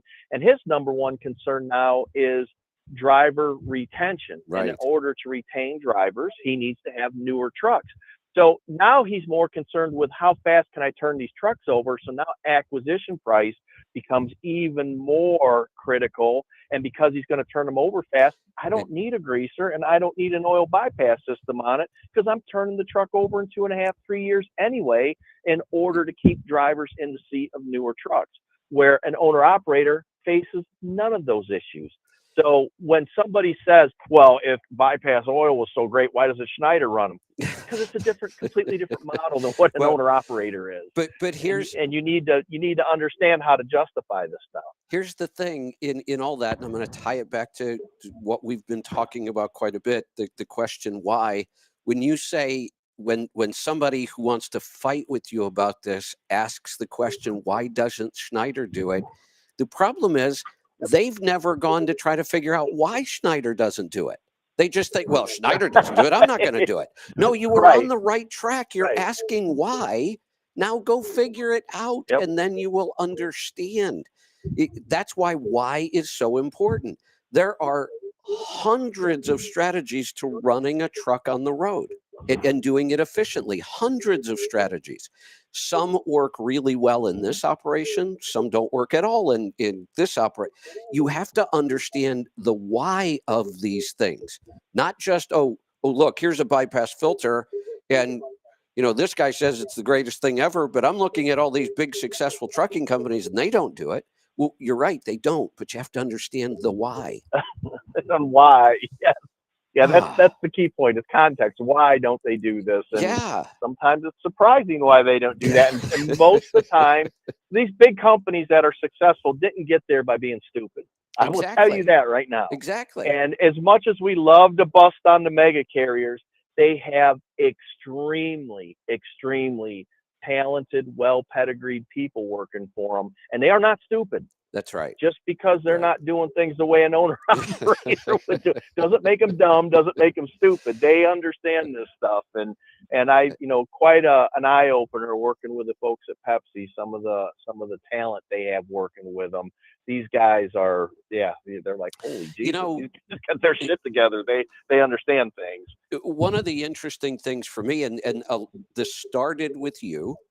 My primary focus forever has been really one truck owner operators. That has been my sweet spot, my target market forever. That's who I like working with. Over the years, and it happened to me, I had 11 trucks at one point. I'll work with somebody who has one truck, and pretty soon they have 10 or 15 or sometimes 20. I've worked with people that ended up with almost 100 trucks and started with one. That wasn't a big part of my market, though. They ended up because they kind of started with me or found me. But when you and I started talking about a lot of these issues, and you would relate to me the experience of being in the fleet and dealing with this stuff in the fleet, it really started to open my eyes about why this stuff sometimes can't work. And then it got even better when I really created a very strong, close relationship with Nastic and David Owen. I just did a podcast with him this week, and we talk about the same kind of stuff, but we're getting down to the nitty gritty now of 1 to 5 trucks. You can absolutely use these strategies, and they're awesome. You get after 5, they start to become problems, not advantages. You get to 15 and there's Very much something so. different going on. You get to 25 and you have to change again. And it really is fascinating to me how different you have to operate at these different numbers of trucks. That's really what it comes down to. And A specific I number will of tell trucks, you, you should be now doing Yep. something different. It is so difficult to adjust your thinking when you've learned something that's worked for you over the years, and then you're kind of stepping into the unknown. And you're exactly right.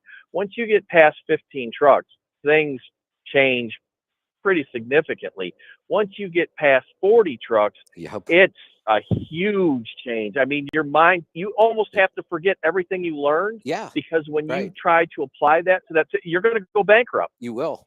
Yep. And, and yeah, people don't understand this. And I just always get a kick out of people when they start busting on these big fleets. Oh, they don't know shit, or they'd be doing this, or they'd be doing that. You would be shocked at what they know. Well, yeah. You would be Well, absolutely shocked. And like guys like my brother that own these fleets, that have been involved from a 1 truck operation to a 100 truck operation, you would just be absolutely shocked at what they know, yeah. and how they know Yeah. how to apply it. And And people just kind of think these big fleets just came out of nowhere and there's a bunch of idiots running them, and that's not the case. well, now there's even some more nuance to it, because I'll be standing there making the argument, well, fleets can't run bypass oil filters. Fleets aren't going to, in the early days of the 6x2s when we were building them in garages, fleets aren't going to run that kind of stuff. And I try to explain to people why a fleet can't do this. But then the next topic I would be saying, I can't believe how many people at contractors at FedEx specifically have wasted so much money over the years because they wouldn't do one thing that almost every big fleet did. This is a case where they should have been doing what the big fleets did, and almost nobody does. Mm-hmm. And it's pulling doubles with tandem axle tractors. It is a ridiculous thing to do. And yet you look at FedEx contractors, and they are probably 95% of the FedEx tractors you see out pulling doubles, 100+ thousands of miles a year with tandem axles. I don't know a single big fleet that pulled doubles that ever did that. It's I don't know if you saw my post that I'd put up, and of course I got a bunch of pushback on it. So what's the great about having a close working relationship with my brother's fleet and a couple that I work with, I can go in and I can look at equipment that has run very similar duty cycles over hundreds of thousands of miles, and Right. look to see what the differences are. So I hold one of the test 6x2s that I'd actually started, I think it was 2017 or 18. I don't remember the exact details on it. And then one of the other trucks that we bought, which was a 6x4, very similar specs, very similar duty cycles, multiple different drivers over that time period. And the 6x2 over 620,000 miles ended up at 9.3 or 4 for the average, whatever it was.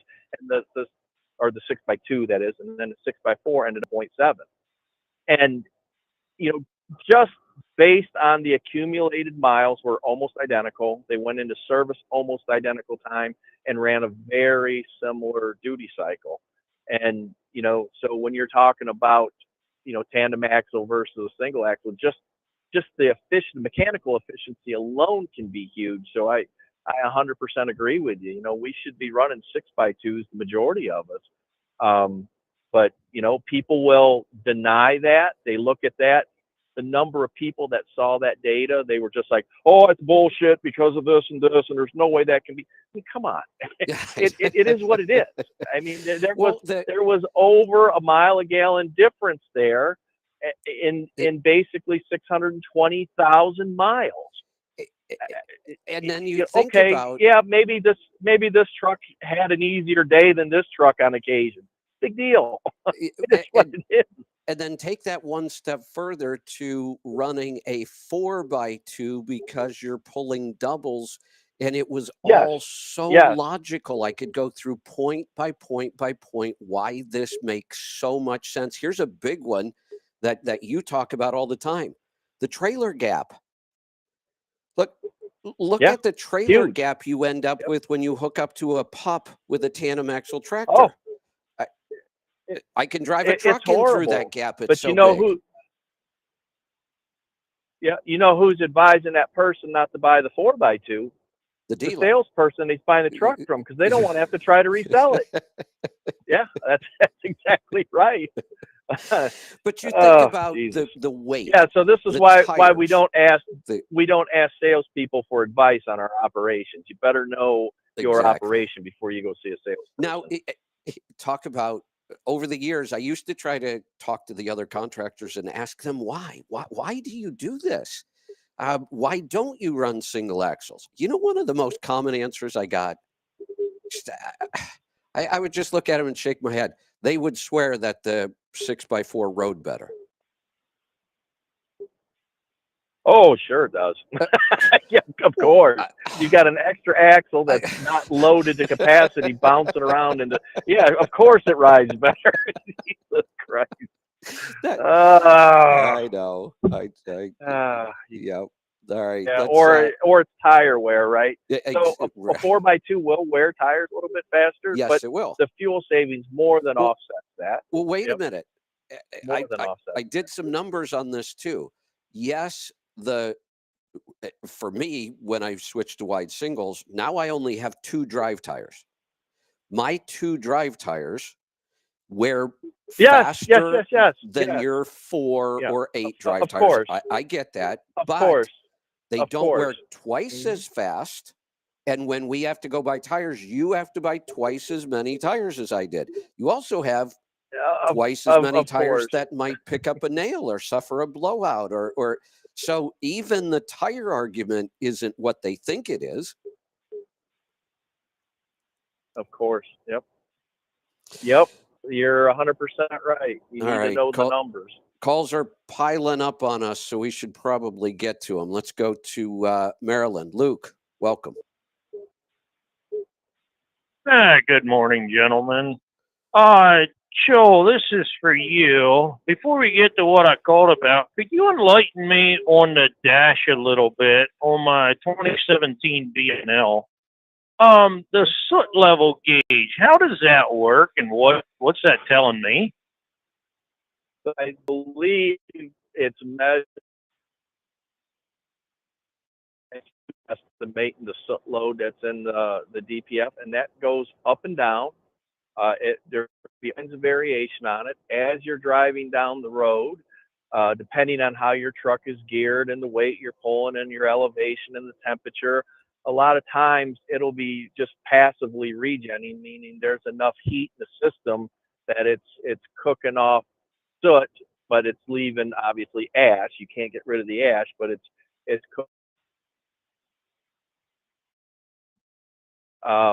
when your truck, if it needs to regen, it will tell you. 2017, if it's a common rail engine, it'll probably never ask you to do a parked regen. It shouldn't anyway, if everything's right. If it is asking you to do a parked regen, then you've got some issues you gotta diagnose and take care of. Okay. All right, on to what I called about. You had told me to get an overhead done on this because I had a vibration in my Jake brake, and humor, I'm going to get a cylinder balance test before and after. And I think Lisa sent them over to both you and Kevin. I'm not sure what I'm looking at on those cylinder balance tests. Okay, so on the cylinder balance test, you're going to see a bunch of bars, and it's going to have values associated with each bar. And what you're looking to do is your bars to be as close to equal across the board, with the lowest value as possible. So if it's like 3 on 1, 5, 7, 8, 6, as it's going across, that's a pretty good overhead set. If you have one that's at like 20% compensation, and then one at 6, and one at 7, and one at 14, when you get that big variation in those bars, that means you have an issue. It doesn't specifically identify the issue. It could be a bad overhead set. It could be an injector that's not firing properly. There's many reasons why that could be. But if you do it beforehand, you run an overhead set, you should see an improvement in the level of those bars. They should all be closer to each other after the overhead adjustment. Okay, because on mine, the before and after, I don't see the values having gotten much closer. So here on the after, there's like 6 bars across there. Number 1 is at 25%. Number 2 is negative 29%. Holy Number shit. 3 is negative 4. Number 4 is negative 10. Number 5 is 27, and number 6 is negative 12%. They're all over the board, and that wasn't making sense. This was after the overhead. Who done the overhead? Yes, I had Bergie's Volvo dealer there at Ephrata, Pennsylvania, do it, and Wow. the vibration in my Jake brake did go away for a little bit, but it has slowly come back again. So this tells me, and I don't know, and you may want to ask them if they verified the setting on the exhaust plungers when they done the overhead. They said they did, and it's on the work order that they did. Okay, now I wonder if they followed the instructions on how they're supposed to Loctite it, because that to me, I'd personally go in there and throw a bitch fit if I had a cylinder balance test come back out like that. That makes me nervous. Now that being said, the adjustment may be fine. You may have an injector that's a little funky. So you might want to ask them, why are we seeing this variation the way we're seeing it, and see what kind of answer they give you. Did you have the same type of variation before the overhead? Yes. The before, I'll read you the numbers again. Number 1 was 11%. Number 2, negative 23%. Number 3, 1%. Number 4, negative 8%. Number 5, 18%. And number 6 was negative 1%. So you did send that over to Kevin, so Kevin can send that to me and Alec. I want to look at that, and Lisa forwarded it to Kevin and to you, Joel. Okay, all right. Well, then I'll take a look at it and see what I can learn from just putting my eyeballs on it. I'm driving at the moment, so when I get a chance, I'll take a peek at that. But it does make me a little nervous that there's something else going on there. It almost sounds like it got worse after they done the overhead set. Well, that's kind of what I was thinking, but I've never seen one of those cylinder balance tests, and I wasn't sure what I was looking at. Which kind of tells me that either there is an issue with the injector somewhere, or the tech that done the overhead just didn't know what he was doing. I think you're getting onto something there. So, well, I don't want to jump to conclusions, because I've had that shit bite me in the ass before, where I think I know what it is, based on my initial thing, but there's a problem. There's no doubt there's a problem there. Exactly what it is, I can't say for sure yet, but it makes me a little nervous. Right, and that would also explain then too why I'm not getting the fuel mileage that I expected to out of this truck. Probably is part of the reason why. What's the rest of the spec on the truck? It's a day cab. It's that blue one. I had posted it on Trucking Tribe with the log trailer. It's an old Sherwin-Williams truck. It's a D13 455 horse. I'm not sure what the torque is. 12-speed I shift, 12-speed direct I shift, and 247 rear end ratio. How fast are you driving it? And I do run a lot, almost primarily 2-lane roads. A lot of hard, short, steep pools in south central Pennsylvania. So you're not running real fast speeds then? No. Okay, so that's not a bad spec for what you're doing. Typically, I would say that's horrible, but for your specific application, it's actually not too bad. I had spoke to you before I bought this truck, and you had said this is what to look for. And so far as how it runs, it pulls, I've been happy with it. I'm just not happy with that fuel mileage. Yeah, and Now, with that over cylinder balance test, I can believe that there's something funky going on there. okay. So what would be my next step to get this addressed? Back in and have them do another overhead, or should we be looking at injectors, or where should I be looking here? I want to get a second opinion on this before I make any suggestions. So, since you sent that to me, I'm going to have a couple other people that I trust look at this. I suspect that it may just be a faulty overhead set, that maybe the plungers didn't get adjusted and loctited the way they're supposed to. That's very common. And that will throw it may have been a spot on adjustment that will throw that spot on adjustment off the second you crank the engine over if they didn't get the backside of it on the plungers adjusted. The other mistake a lot of times they make is they'll try to set the overhead on an engine that's warm or hot, and you can't do that either. And sometimes, they'll go out, start the truck.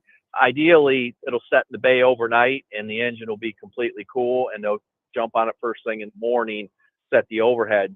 Sometimes the guy will go out and start the truck, and he gets busy, forgets it's out there running, pull it in. Oh shit, I gotta get this overhead done, and they'll set the overhead on a warm engine. I've seen that happen before. Not saying that's what happened, but I have seen that happen before. Yeah, I don't know how they did it. I dropped it off the evening before. The other thing that I'd like to see is 2017. Is yours a common rail, or does it have unit injectors? Do you know? Because it could be either. I am not sure. If it has unit injectors, the thing that I would really like to see is what is the fuel pressure in the galley before the injectors.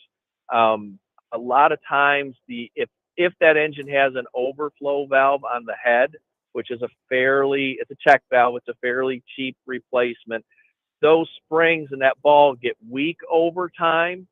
And in fact, I would tell you to change this, even if it's equipped with it. And if you don't know if it's been changed, I would change this because it's not very expensive. If we don't have the right amount of fuel pressure in the galley, the unit injectors don't pump up right, and it'll give you this variation that you're seeing. That would be the first thing I'd check, because it's very inexpensive. It's easy to do. And I would have that done, and then maybe look at that cylinder balance test again. And if it doesn't come more into line, then we need to start digging a little deeper into this thing. Okay, so you'd go ahead and replace that right away then, or?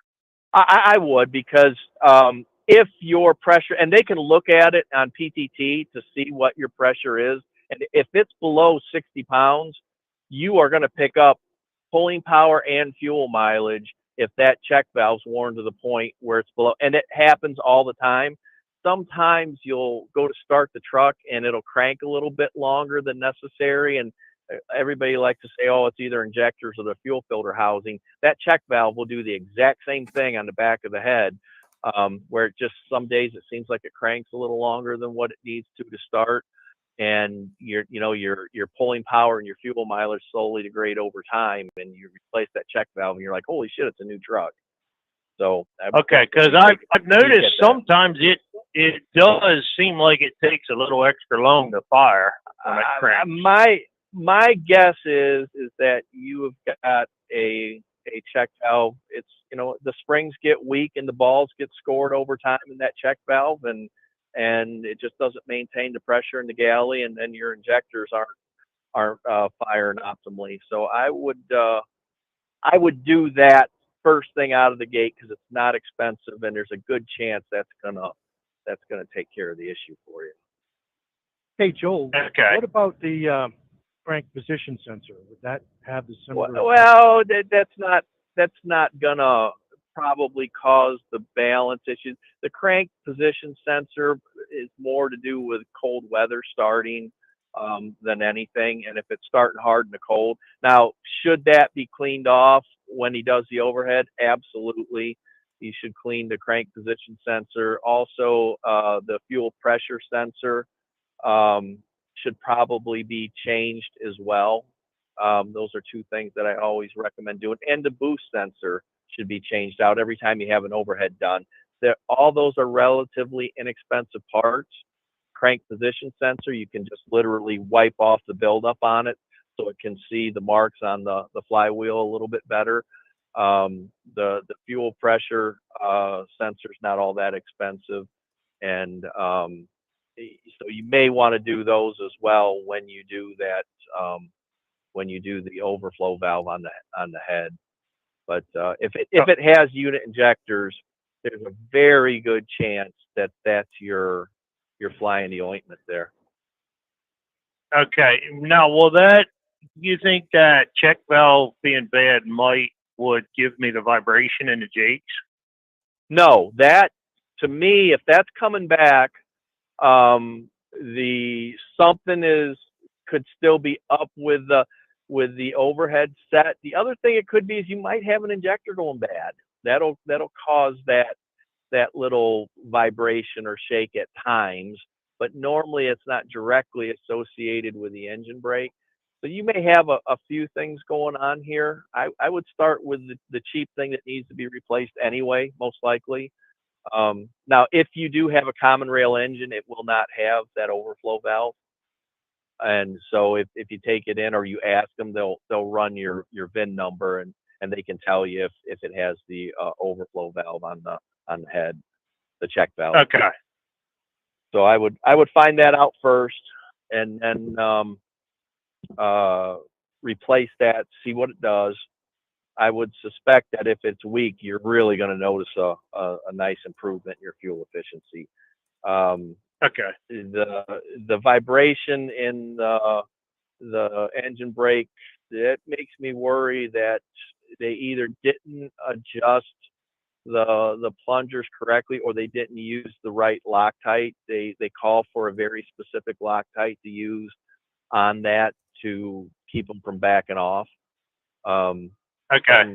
Sometimes it's just not handy and like, oh shit, this will work type of thing. You know what I mean? But let's start with that. Let's start with that valve if it has it, and see what it does to your cylinder balance test, because that's an awful cylinder balance. That's not acceptable to me. I'm not happy with that at all. Okay. Well, I'll have to get it in then. Right now, the job we're working on, I can't get my sleeper truck in there, so I got to keep running this one for another week or two till we're done this job, and then I'll get it into them, and we'll go from there then. So. All right. Awesome. There you go. All righty. We've got more calls, but we've got a couple other things going on. We're going to bring in a special guest here in just a second.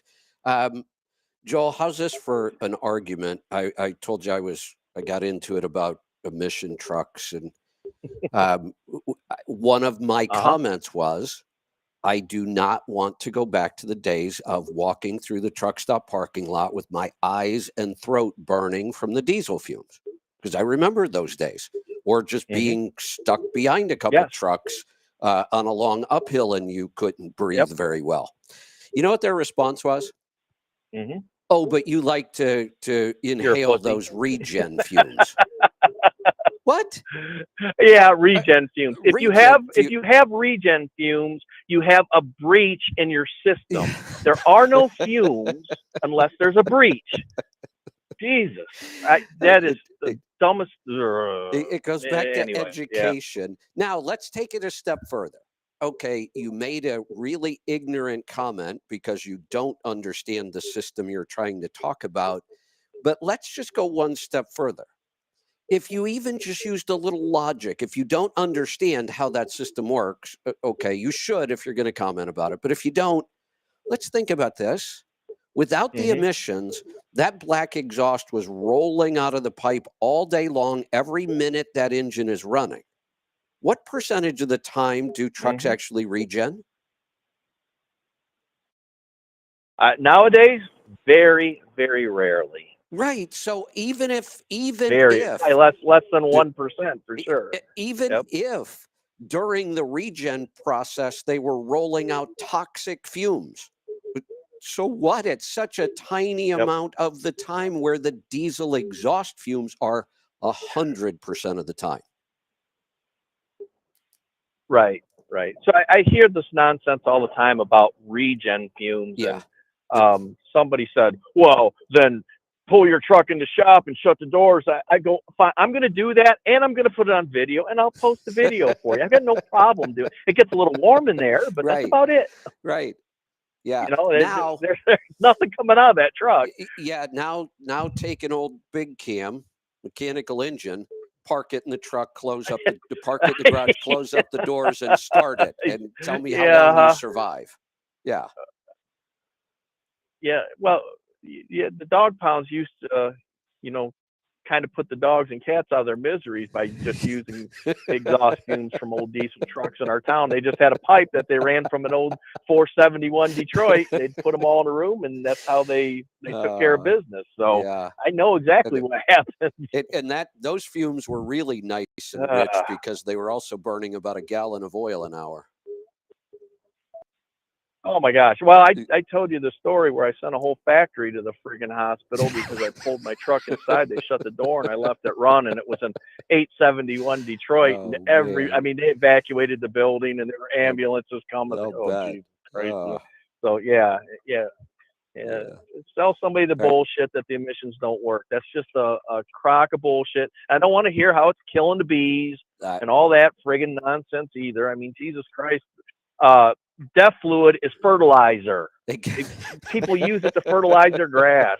So give me a damn break. Somebody says, well, go drink some. Well, what am I going to drink diesel fuel too? What? No. How Right. stupid is that? Exactly. I mean, come on. Yeah. Hey, People. we have a special guest joining us. Hey, Kevin, Yeah. I've got to check in here real quick, but I will be right back. So Okay. go ahead and bring your guest on, and I'll join you back here in a minute. We'll be here. We are going to speak right now to Chad Hone, the owner of Alignment Solutions. Chad, welcome back. If you ain't rolling coal, you ain't trucking, brother. You were listening. Oh my gosh, the stuff you guys are talking about. I actually had somebody. I'm listening to the bullshit. Chad, you've been around me long enough to know that when emissions came out, I was one of the biggest critics. Yep. I screamed about it a lot. I Yep. said the government screwed it up. But I would also say I am not against this idea. I've even said I'm kind of a closet tree hugger. I really do like a clean environment. I don't want our world polluted. I don't want to walk through the parking lot at the truck stop with my eyes burning and choking on diesel fumes. I've been there. I've done that. I do want clean trucks, and I knew we could get them. We did it with cars. We went through the exact same thing. They screwed them all up. The cars in the 70s were horrendous. In the 80s, and then we got through it. I deleted a lot of cars from the 70s and 80s. Yeah, we did what we had to do. When I was a teenager, I deleted that bullshit off the cars because the first version of it was awful. It didn't work. It was but awful. What we also learned is that they're going to continue to work on it, and they actually got it right. And I wouldn't trade my newer engine for anything. You look at cars today across the board. I'm not sure why we need a hood latch. Yep. I can't remember the last time I opened the hood of my car. What do you need to open the hood for? You get them in, you drive them. Things don't break the way they used to. They last forever. Trucks are now the same way. We're 20 years into this emission thing. We haven't used the word delete in a serious way since like 2008. And yet people are still deleting them. They're still complaining about them. So I took a lot of heat. Somebody actually, the post was, and it's from somebody who I get along with really well, as a matter of fact. I think he was having a bad day. And he actually made the post that said, I can't believe Kevin rolls over about this emission stuff. And I said, wait a minute. I didn't roll over. What do you want me to do? How am I going to stop the government from doing this? And he said, well, you're, promoting newer truck. Yes, I am, because these new trucks work. If you know how to spec, operate, maintain these trucks, they work great. If you have a good shop that understands them, if something does go wrong, they'll fix it. This one of the, and when I made the point about, not wanting to breathe those fumes, somebody actually said, oh, but you like to breathe those regen fumes. What an ignorant statement. Correct. There are no fumes from the regen. I have no, there's not. We regen trucks at our shop all the time. There's no fumes. It's just hotter than hell. Right. But right. I sit around, I walk around regens. We do that stuff all the time. I don't, whether or not it's something that has to be done when we have Pittsburgh Power doing a tune for us, whatever the reason might be, or they needed some sensors, or there's no fumes. Exactly. There's zero fumes, and I'm very sensitive to the fumes, like you are. The very first guy I ever worked for, when I met Mike Beckett, we had an old 1980 Kenworth K100 with an old mechanical Cummins in it. And in the wintertime, you'd have to fire that son of a bitch up in the shop. And the cloud and the burn and just it was awful. I absolutely, there's a reason why I personally have never owned a diesel pickup truck, and I've worked on diesels for 30 years. I can't stand it. It is obnoxious. I have no interest in it. I couldn't agree more. And like I said, even if there were fumes, there aren't. If there were, it happens about 1% of the time the engine's running, where the exhaust fumes happen 100% of the time. Joel brought up, there's something wrong with the system. Right. Yeah, fix it. And there's still a lot of ignorance. There's still a lot of ignorance amongst shops about how those systems are supposed to work and how to repair them properly. Yeah. They don't really know what they're working on. They're just kind of throwing shit at it. Well, maybe this will work. We see it every day. I see it every day in the alignment world. Well, maybe this will work. Well, obviously it's not. Yeah, exactly. One of my favorite phrases in the shop that I came up with years ago is that, I'll get somebody in the shop that's just burning tires off, and they just had an alignment done 2 weeks ago, 2 months ago. And then I'll go through the truck, and in about 10 minutes, I'll show them what the other shop did. And I'll look them straight in the face and say, well, you paid them to fuck it up, and now you got to pay me to unfuck it. There you go. And there's a lot of that going on. I know that sounds kind of harsh, but that's just the reality of what it is. Yeah, absolutely. Hey, I hear you have some big news. Yeah.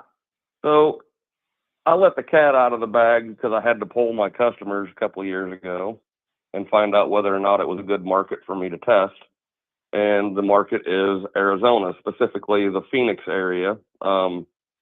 And they break Phoenix down into the East Valley, West Valley.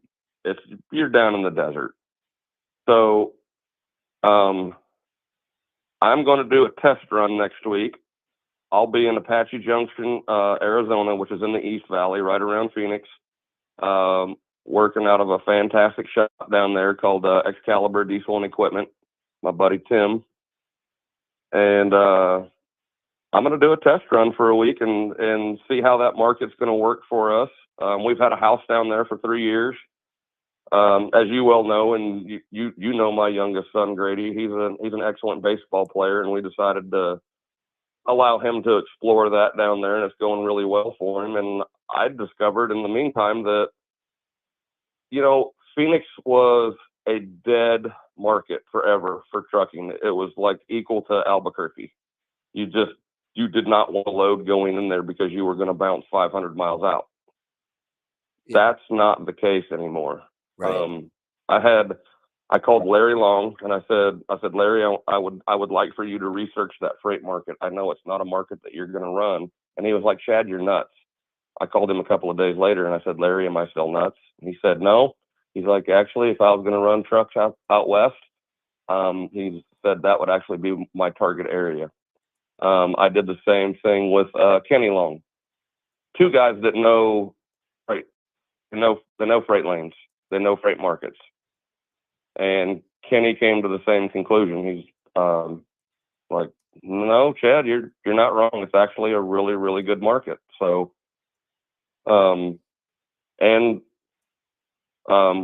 we have people out there that are part of the CMC family, the Let's Truck tribe. I was shocked to learn that about Phoenix. It's not what it used to be. So, in the meantime, while this has been going on, my middle son, Gunner, has been working for T&E at the shop, learning how to work on trucks and working with me on learning the MD alignment process. So it's not that in the end I'm going to up and leave the Kansas City market. I built this market. I'll still be here. You'll just be looking at my son instead of me. There you go. That's exciting. So it is exciting. And I was talking to Lisa last night, and it's been a long journey. And we're finally going to kick it off. I remember, I got to remember what trip this was. In fact, I reached out to you about Phoenix. I remember, and I asked you I was on you thought I was out of my freaking mind, and you didn't answer me. Yeah, I know. I remember being on my way home from a long trip. It was the trip that I spent all the time in Pittsburgh, and I had to replace the charger cooler. It took me a week, and I had been on the road like 2.5 months, and I was finally on my way home. And I think I spent most of the time traveling through Kansas, which is a long way. But I was talking to you at the time. I was heading home finally, and you and I had a long. You and I were on the phone for like 2.5 hours that night. I think so. You and I have never talked that long. Yeah, I remember that. So you're right. This has been a long process. I was keeping your eyelids peeled. I needed it too. I needed it. That was one of those cannonball run nights to try to get home as quick as I could. I'd been gone so long. Right. Well, exciting. You were on a good long run then. I love the fact that your son's stepping into your shoes on this. It's been fun working with one of your own children and watching him grow and watching him on his own understand on his own how a truck moves and how a truck is supposed to move and why this works the way it's supposed to work. And it's refreshing in today's day and age to have a 22-year-old that just looks at it with a common sense approach. Yeah. And he's not lost in today's world. It's gratifying as a parent. Yeah. Yeah, it really is. So congratulations. Thank you. So I texted you, what was it, a week or so ago? And I sent you the link to your own damn show where you and I did your annual rant on Trucker Appreciation Week. Have you done that yet this year? I don't think I did this year. I think I might have missed the whole thing. There was something else. Now my mind was somewhere else. I don't think it usually doesn't happen until September, so we're not late, are we? Maybe I have. Yeah, maybe I didn't miss it. I'm trying to remember. There was something that just occurred recently, and I kind of compared it to that and ranted about it. But now I can't remember what it was. You were fired up about it last year because somebody was promoting it like 2 months, like the 2 months in advance that you're going to get your free hot dog. Yeah, I always am because I know what it was. Some company, the whole social media thing. These companies now hire social media managers, and they understand social media, but many times they don't understand the industries they're working in. And that was the case here, I believe, because it was a company in the trucking industry, but their post was I'm going to paraphrase it a little bit, but their post was truck drivers are heroes. And I went off. First off, nobody is a hero for doing their job. And that's all you're describing. You're Nope. describing a group of people that do a certain job. They drive trucks. Well, but if truck drivers stop, then everybody will starve. Well, if the farmers stopped, then everybody would starve. If the people at the grocery store that stock the shelves stopped, then everybody would starve. If the people who show up at the truck stop every day so you can get fuel didn't go to work, everybody would starve. And if the mechanics don't show up, your truck's going to, I could go on and on and on. Everybody has an I could too. important It's all the job. idiots that don't understand that I need you as much as you need me. Exactly. We have a very complicated society where everybody's job matters, and we're just, no matter what we do, we're just another cog in the wheel. You have to understand that. But what really pisses me Yep. off about this one, even more so than Driver Appreciation Week, was you just destroyed the word hero. And Yes. it's an important word. There Pissed are all- true heroes pissed all that over go it. way above and beyond what normal people do in a day. And that's when we should use the word hero, not because you got your lazy ass out of bed and went to work today. Right. Right. That one God, absolutely. Joel, You gotta love it, Kevin. God, that one just, I he was, can't hide it. He can't hide it. I was So, furious. all right. So I gotta. You would I've not been believe. holding on to this story. You would not I've believe been the holding on to this comments story for you I ever got since we back. did that. People, one of the first comments I got back was, well, if you've never drove a truck, you wouldn't understand. Well, first off, maybe you should have checked my profile to see if I understand issues around trucking or not. It wouldn't be that hard to figure out, instead of making a claim No. that I've never driven a truck, so I wouldn't know. Then the next one was, well, when you're Right. starving because truck drivers don't bring your food, you'll understand. No, you're missing the entire point. Nobody's a hero for doing their job, and we shouldn't destroy No. the word hero using it like this. No, when I think of the word hero, I revere the people that are truly heroes and appreciate my freedom because they are heroes. Exactly. But it doesn't have a damn thing to do with you holding a steering wheel and bumping a dock. It doesn't. That's right. Oh shit, you gotta love it. Oh man. So Immediately after you and I did that show a little over a year ago, it was when we were getting ready to move into our new shop. On the very last day that we were in our old shop, I had a guy come in. He got hit in the front end. It was a Volvo. It sheared the center pin on the spring, or it sheared the riser block. One of the two. We didn't take it apart and look. We knew that we needed parts, and the steer axle was set way back. So that means that when that happens, the truck is going to turn really, really tight in one direction, and it'll take a country mile to turn it in the other direction because the steer axle is not square with the frame. Okay. And we tried to source the parts from Volvo, and it was on a Friday. We weren't going to get the parts until Monday, and all I got from the driver was, and I get so freaking sick of this, the load. But what about the load? What about your safety, asshole? What about the safety of others around you? How about we consider that? No, well, no, I got to go, the load.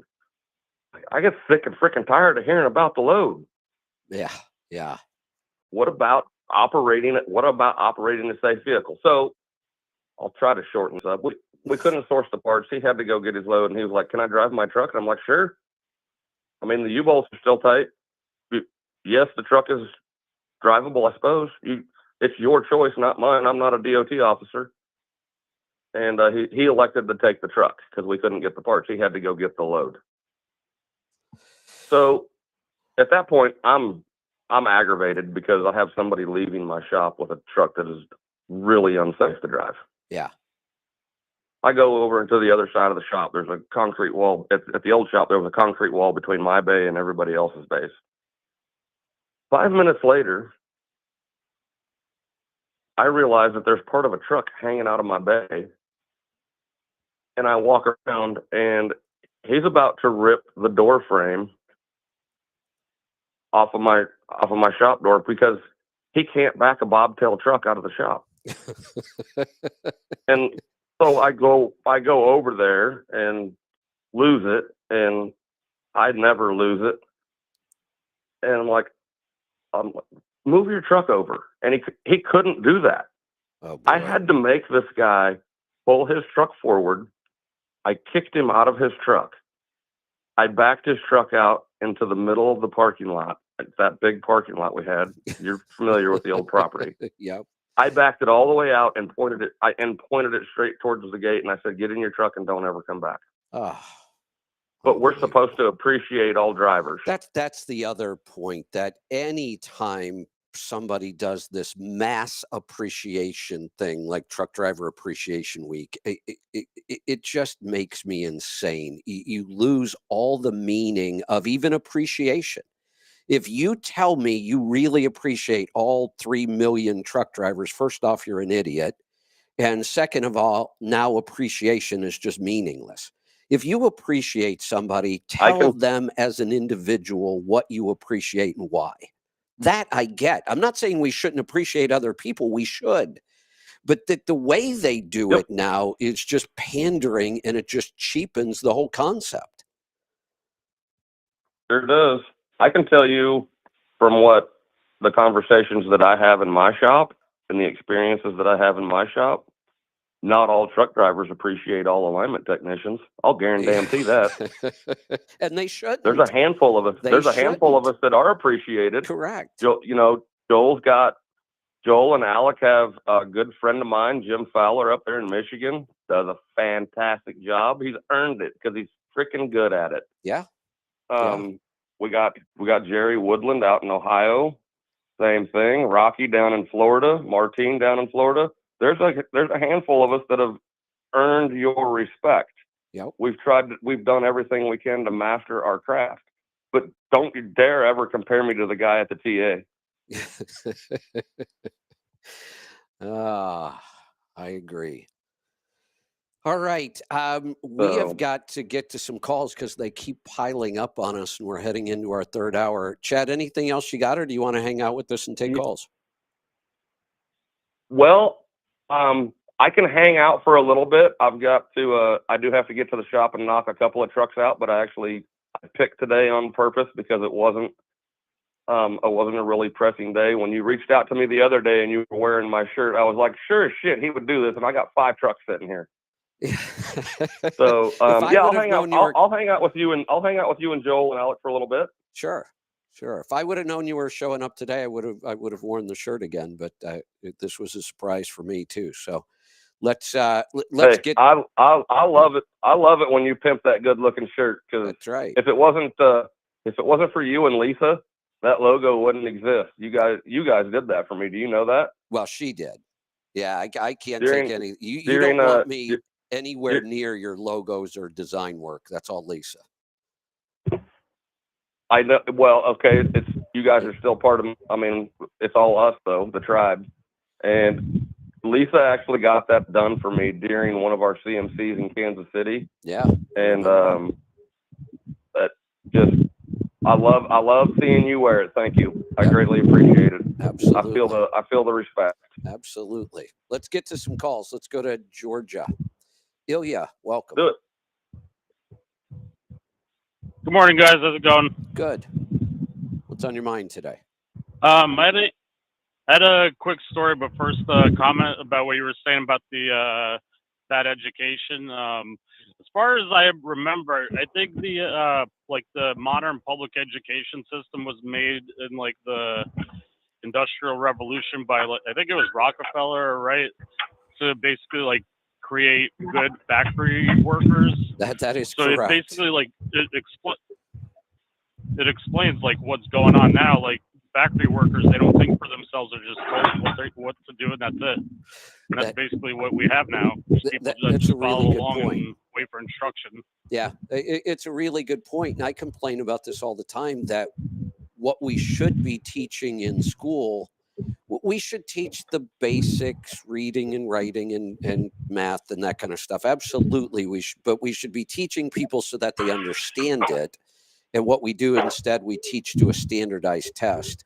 But what we really should be teaching kids, because especially in our modern society where things change so fast, that instead of just teaching people facts, we should be teaching people how to learn. And we don't do that at all. We just have our kids memorize a bunch of facts so they can pass the standardized test. And you're right, that makes good factory workers. But we don't, factories aren't the thing they used to be. I mean, that was the dominant industry for a long time. That's not the case anymore. And we should be teaching kids how to think and how to learn. And we don't do that. Yeah, exactly. So the story that I have is so my wife, she works for an insurance company. I think I mentioned it a couple of times before. She does workman's comp claims, and a lot of their clients are trucking companies in different states. And one of their big clients is one of the mega fleets. I guess I'll leave the name out, but basically one of the claims she had was a few weeks ago. I think it was on a Thursday or a Friday. One of the drivers, he got into like an accident with no one. Like they still don't know what happened. He basically rolled over and crashed, and he passed away. So his wife on the Monday or Tuesday of the following week calls the company like to see about like benefits or whatever for like, I guess for like life insurance to work with the funeral and whatever and all that stuff. And the company had no idea about the accident even happening. Like, and there was a loaded truck too. There was no anything about the load not arriving, the missing truck, like the driver just being missing. Like it was almost like 4 or 5 days. Unbelievable. Like just nothing. Yeah, crazy. I guess that's how much they appreciate the drivers there, right? Yeah, yeah, but they'll get a free hot dog on Driver Appreciation Week. Yeah. If they're even there. Yeah, that just blew my mind, but that's Yeah. all I had. All right, Thank you. good stuff. Thanks for the call. Let's. Hey, Kevin. Yes. I already booked my first appointment in Arizona because we were on the air. Did you really? That's awesome. Yep. Love that. Nigel a guy named Nigel texted me, unloading right there. So, thank you. Is this Nigel from the CMCs? I believe it is. I'll bet it is. It's the only Nigel that I know that owns a truck. I think it's the only Nigel I know that owns a truck too. And I think, a lot of these kind of things happen to me and I don't want to confuse them, but I'm pretty sure actually that I ran into Nigel is the one that where Kansas City. Nigel is the one who helped you come up with Master of the Journey logo. Yeah, I think I ran That's into... the Nigel from British Columbia. Yeah, I think I was at your shop. We both know who he is. I think I was at your shop one day and I ran into him there. Pretty sure I did. Yeah. Well, that's awesome. I'm willing to bet a large sum of money that we're thinking of the same guy. I think so. Well, that's good. All right. Well, anyways, I thought I'd share. He's texting. He's still texting me, but he's listening to the show. Yeah. Ask him if I'm pretty, like, I remember him from the CMCs, no doubt about that, but I think it's interesting. It is. Okay. So it's showing up in my contacts. It's Nigel Brook. Yeah. Okay. It's the guy we know. Yep. He's part of the family. He is. All cool. Right. Let's go to Texas. The calls are piling up on us here. Kevin, welcome. Hey guys, Joel, I got a question. He's back, right, from checking in? I am here. Okay, great. Hey, I'm Kevin in Texas. I'm the one with the 23 Volvo with the D13 TC with the 12-speed and the 247 rears. I pull a hopper bottom. But anyway, I just got a couple of questions. If all of our power is made down low, and I mean, it's going to sound like a smart ass question. I just don't understand why it happens this way. But I'm not being a smart ass. I just generally don't understand. But whenever I put my truck in performance mode, because I've got double E, then I've got E, and then I've got the P for Sure. performance, it Sure. runs my RPMs up there Yep. like at 15. Well, if all Of the course. power is made down low at 9 to 1100 RPMs and all the torque So- is made there, why does it rack my RPMs way up? So here's what we're talking about. The difference between peak horsepower and performance mode, you're going to peak horsepower. Peak horsepower occurs out there at higher RPM. Peak horsepower typically is never the most efficient horsepower. So when we talk about it making more power and more torque, we're talking about on the front side of the power curve. And the formula for horsepower is it's torque times RPM divided by 5252. So you will always have more horsepower as the RPM increases to the point you fall off the torque curve, but that's peak power. It's not efficient power. What we're trying to do is make more horsepower at lower RPM compared to another engine that, say, has a traditional torque curve in it. It used to be that we never made the distinction For between efficiency. horsepower at a given RPM for efficiency. Correct. So what Okay. we're looking to do when we're driving for fuel efficiency is try to match the horsepower demand versus horsepower applied. And when you have a downsped powertrain, it's much easier to match the demand and the application, where before we would have to run at a higher RPM. We had the potential to make that horsepower because we had all that piston speed, but that was also drag and pumping losses. So that's the big difference between the two. You still make more horsepower at higher RPM, peak horsepower, but efficient horsepower occurs lower on the RPM scale or earlier on the power curve. And the more power we can make at lower RPM, that is by definition efficiency. And this is what confuses a lot of people, especially when we get talking about boost levels and things like that.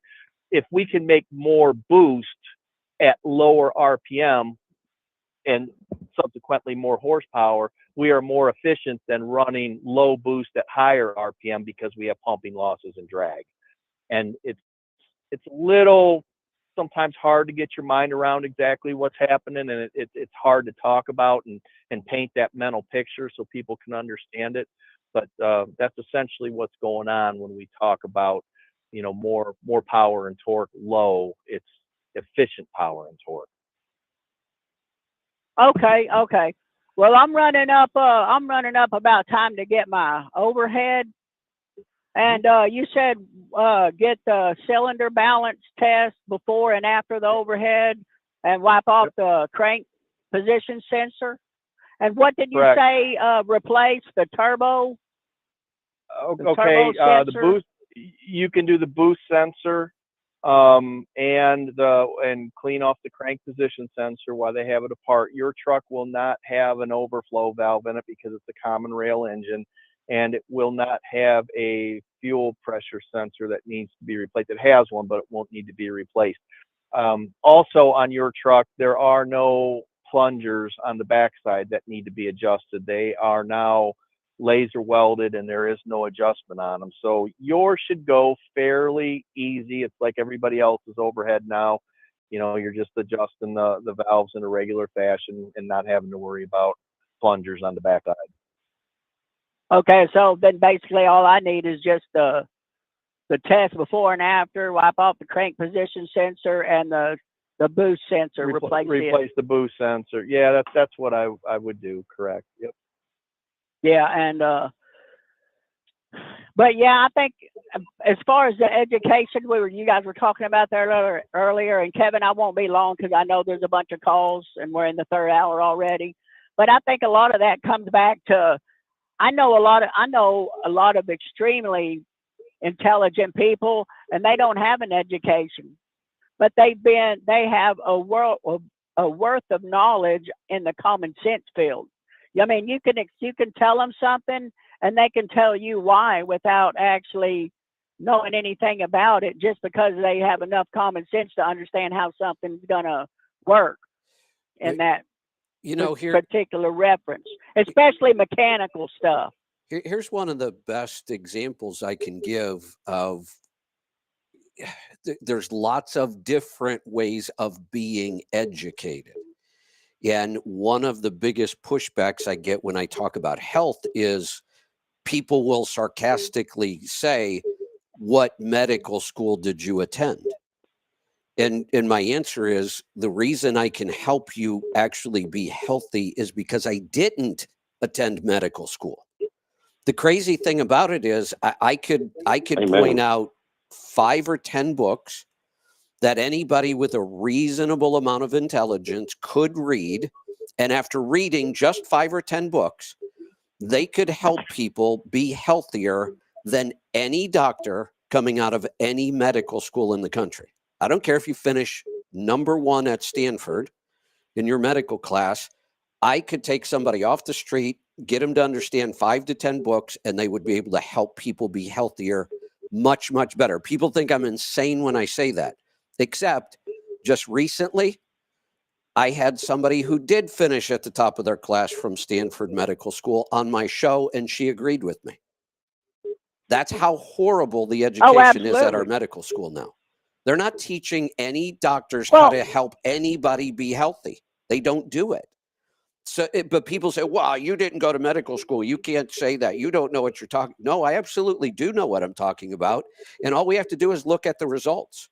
The last 10 people that I helped cure their diabetes and got them off 4 to 5 different prescription medications were all under the care of a doctor for decades that went to a medical school. He wasn't able to help them do that.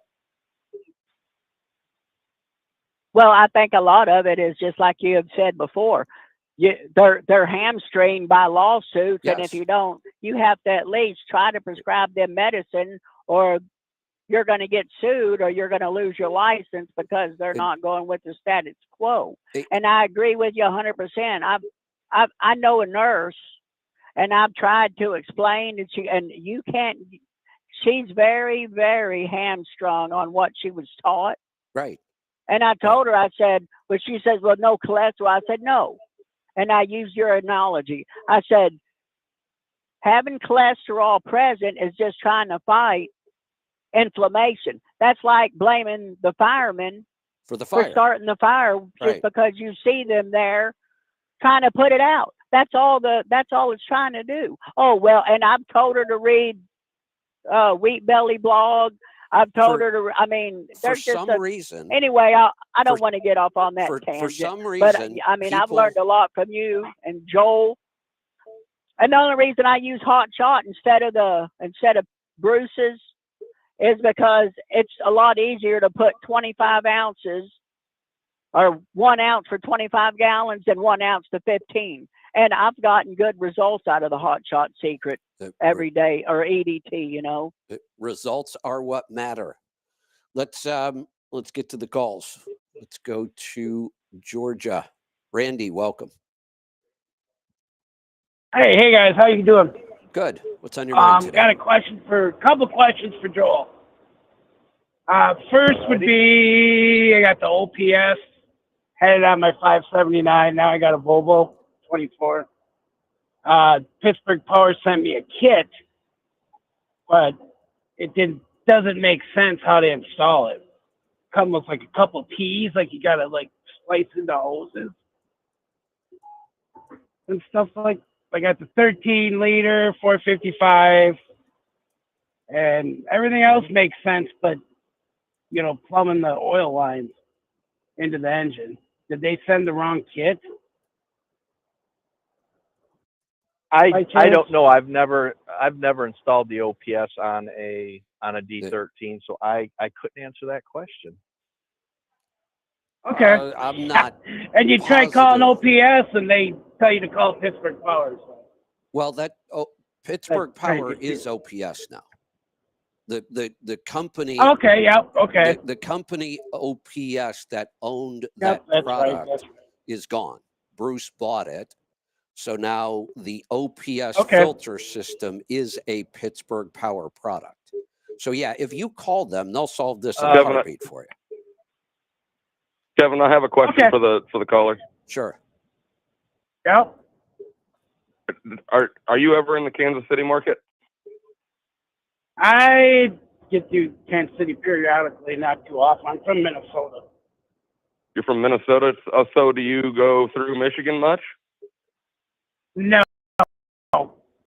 We run back and forth Illinois to Georgia, Okay. and then back. What about? Okay, so do you get around Sioux Falls?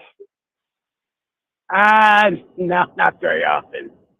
Nope. Okay. Basically, I'm trying to find you. I'm trying to find you a trusted shop that actually does OPS stuff.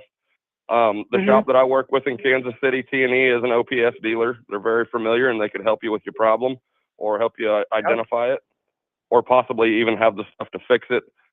Jim Fowler over in Michigan is very capable as well. So there's just a couple of options for you that we're not just alignment shops.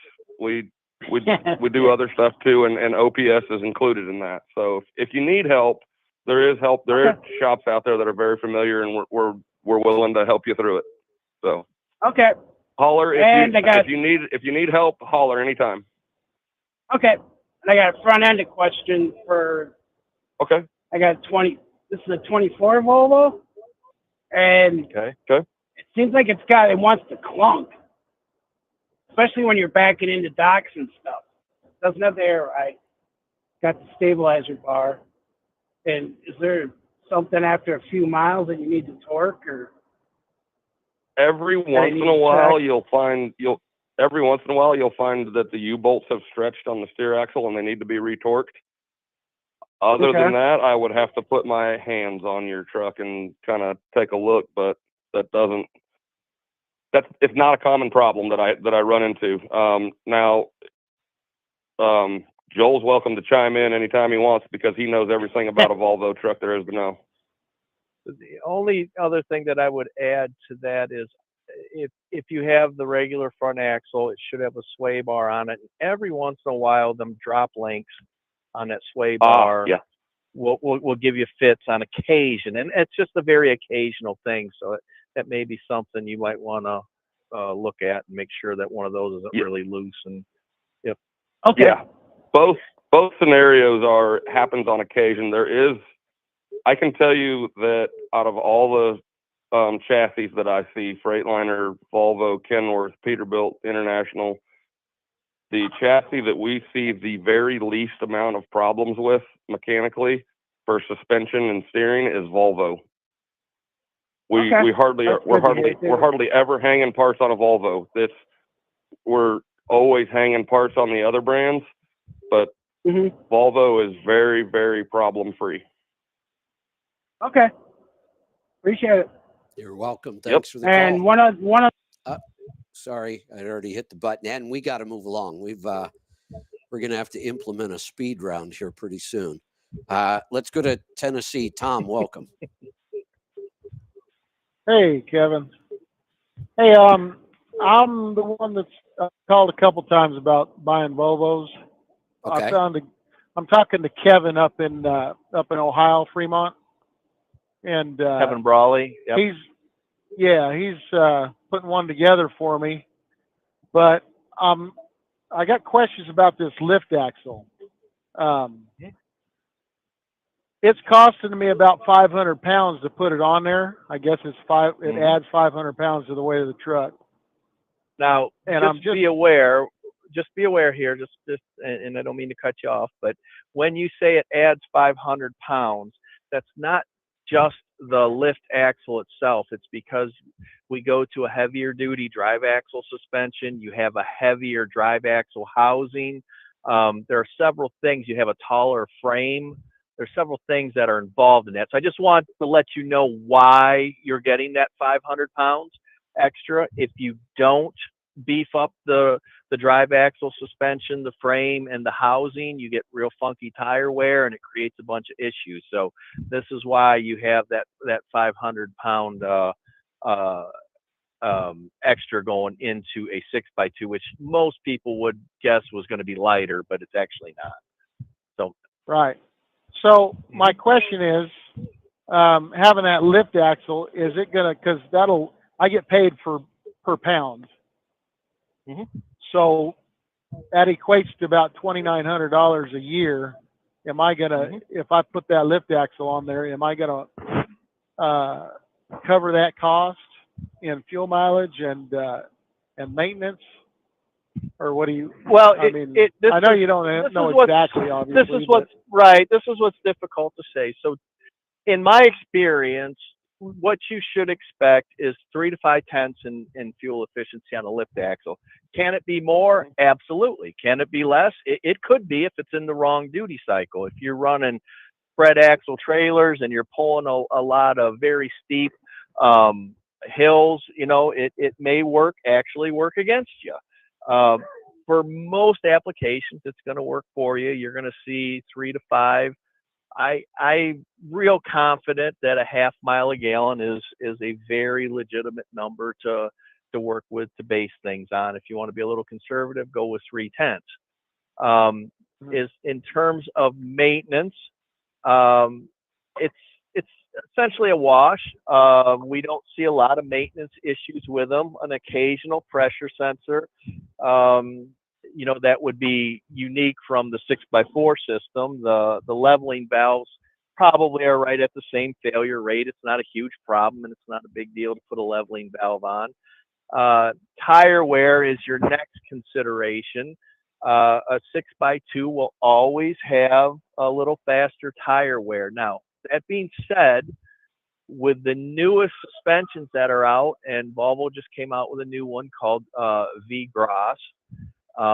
It's their global air ride suspension. It's been available globally for 30 years, and it's just hitting the American market. It has a very good reputation for being very durable. It rides like a dream, and it works very well with 6x2s because there's virtually no torque reactivity at all, and so that helps with your tire wear issues.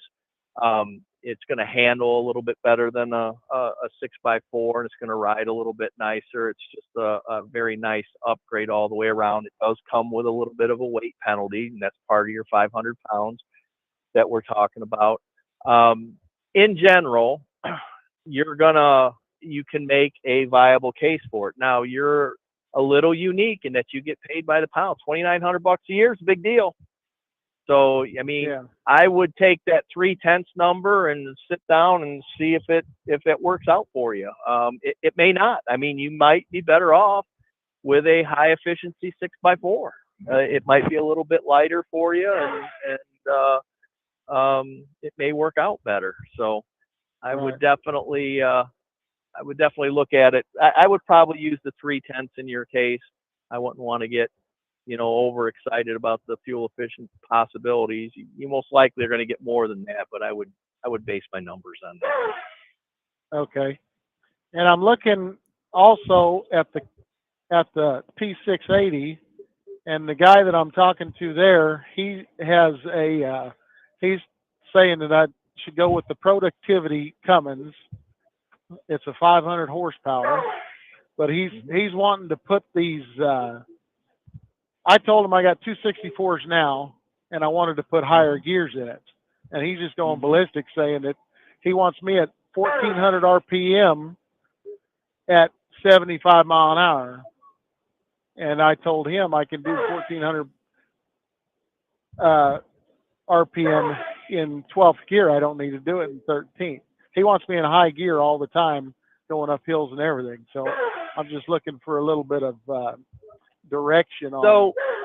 So let's get back to the whole crux of keeping the truck in high gear and where that came from and why we have this mindset. So when we had manual transmissions, drivers kind of understood that, hey, if I can keep this thing in top gear, if I've got enough horsepower, it's easier for me to do my job. So we all kind of think, well, that's a better performing truck because it's easier for me to do my job. I just put it in top gear and I keep it there. So with today's automated manuals, do you really care what gear you're in? Or why would you? I guess that's the question. If the transmission is shifting it all by itself, why would you care? And from the driver's point of view, you shouldn't. Now, from the engineer's point of view, the advantage of having multiple gears at highway speed relates directly back to piston speed, pumping losses, mechanical drag, friction, all those things can be significantly reduced, and you can operate at multiple different highway speeds much more efficiently than being stuck in one gear. So essentially what they're suggesting to you is, let's get this truck to run in one gear, and we're going to kind of lock you into a very specific speed with no regard to your operating efficiency at lower speeds or higher speeds. That makes no sense to me. I was a little confused about it myself, especially when he started boasting about 7 miles per gallon. Well, I mean, if that's a big number for you, okay, I get it, but it's not the number I'm looking for. Yeah, exactly. Right, and today's 9 should be everybody's, I think, goal on highway for the most part. You know what? You should be looking at 9 miles a gallon. That statement might not seem like a big deal, but it really is. If somebody actually boasts about 7, it tells you they are about 20 years behind the curve and they're clueless. They shouldn't be giving anybody any advice about fuel economy. So sounds to me like you need a new salesman. the other part of this that really makes me worry, just because we're so deep into how the emission system works and what the impact of piston speed is on the emission system. So when you trap yourself into the top gear theory, just understand you are raising the likelihood that you're going to have a catastrophic emissions failure. And why is that? So what we try to do to eliminate particulate during combustion is to retain heat during the combustion process, and we want to retain as much heat in the emission system as possible.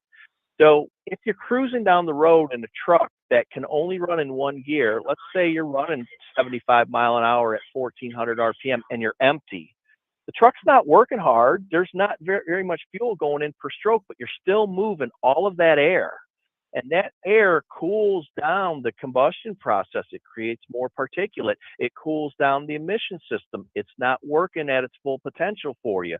So you're automatically raising the likelihood of a catastrophic emissions failure. Now, that being said, we've gotten much better over the years. Even when they're not spec'd right, they're still much more dependable.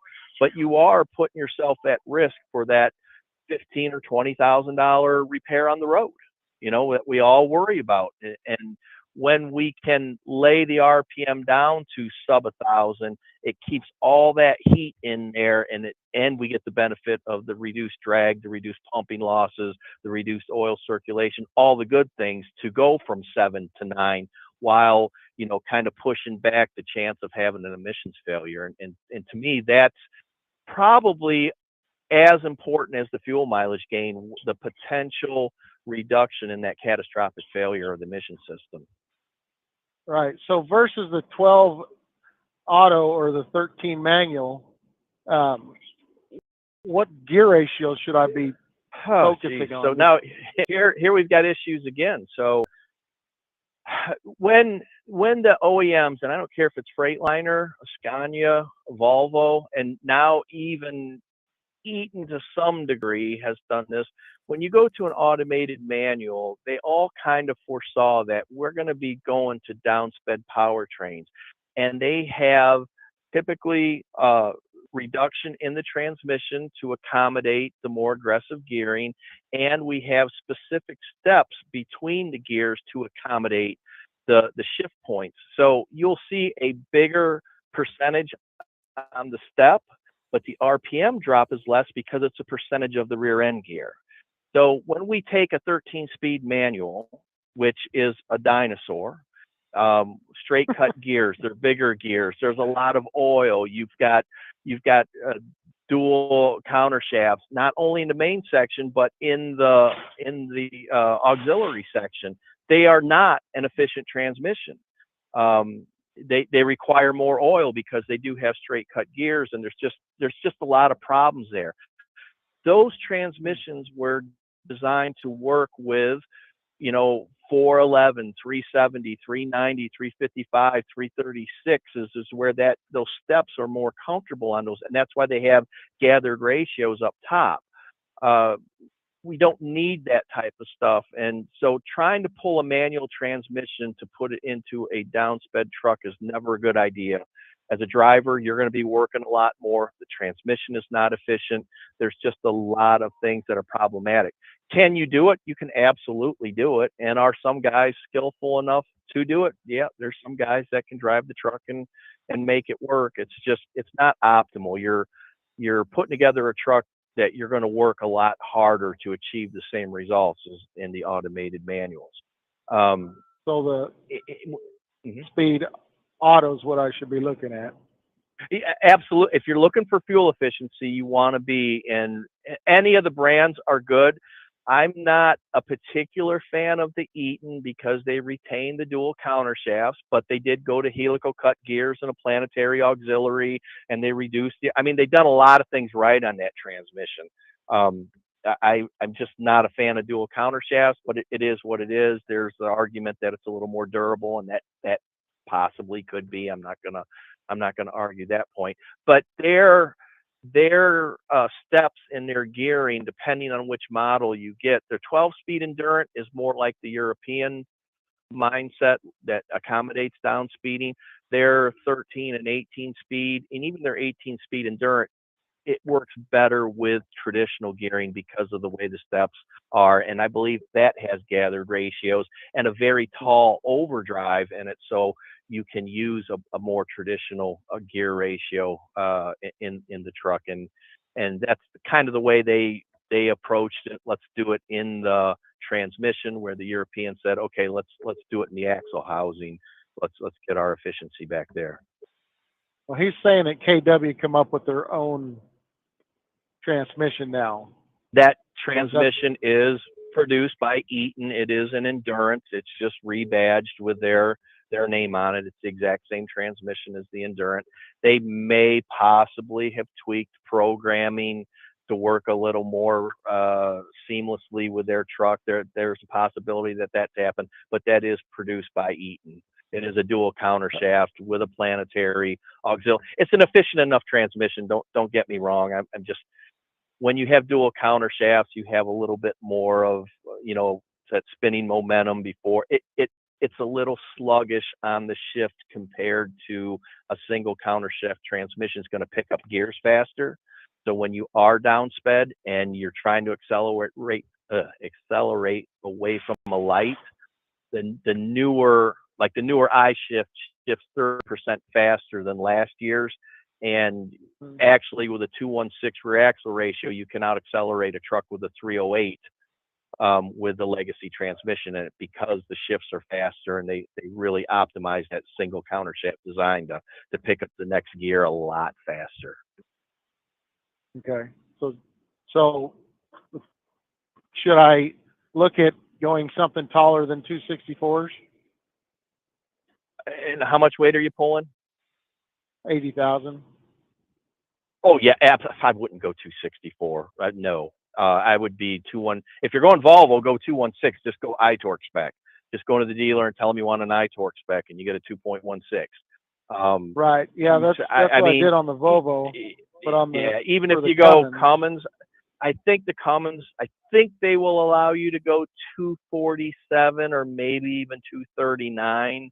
I would not go 264. It's not 264 in direct is not really fast enough to cruise at any reasonable highway speed. That's where it becomes problematic. You want those top gears to be available at highway speed. 247, you're kind of available. 239, it starts to get a little more comfortable. The problem is is that Eaton was leaning a little more traditional, so they don't have the deep reduction, or at least they didn't last time I checked. You might want to check what the reduction is and see if they'll go 239 or even 226 or something like that for you.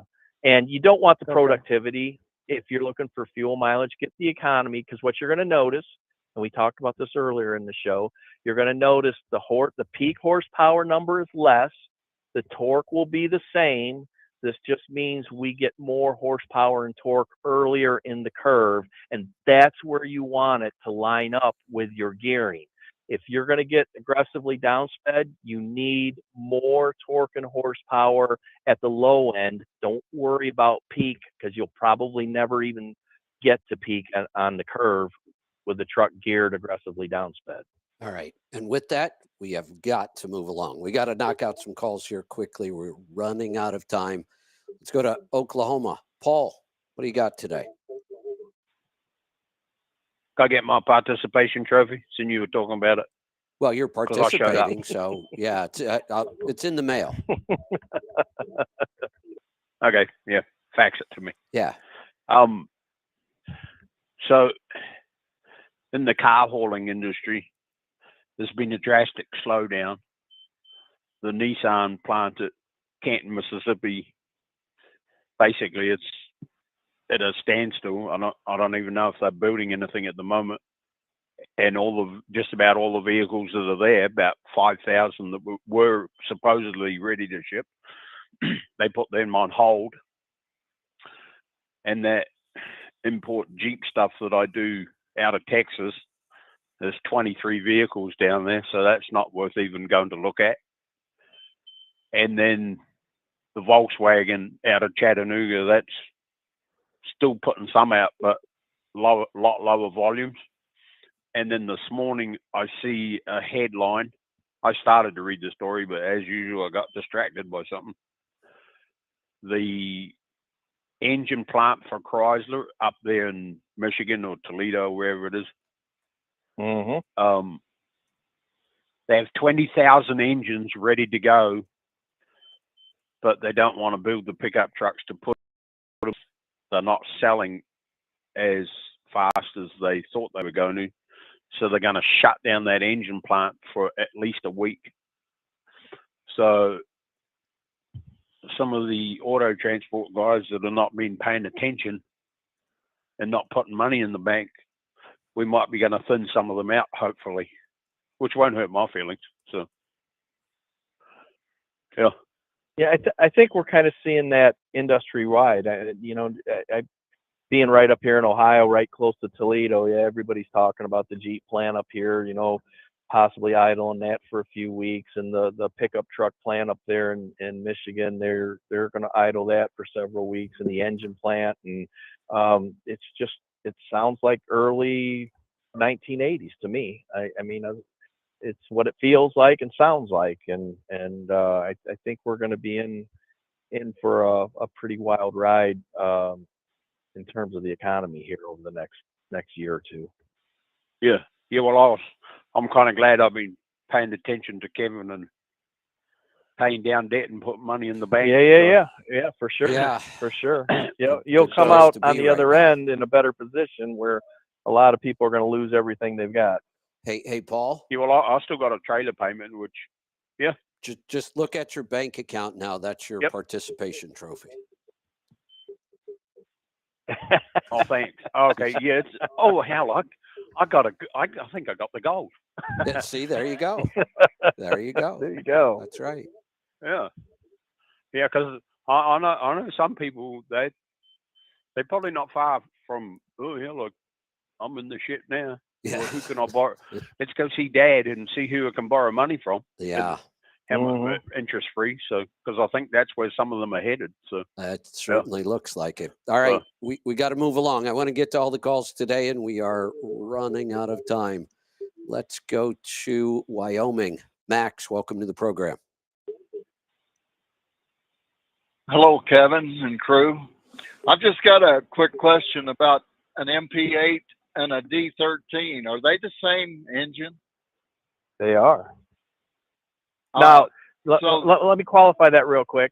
Now, there's There's an MP8 that is variable geometry turbo and turbo compounded, and the same thing on the D13 side. So there's different forced induction systems that are available, but they potentially could be identical engines.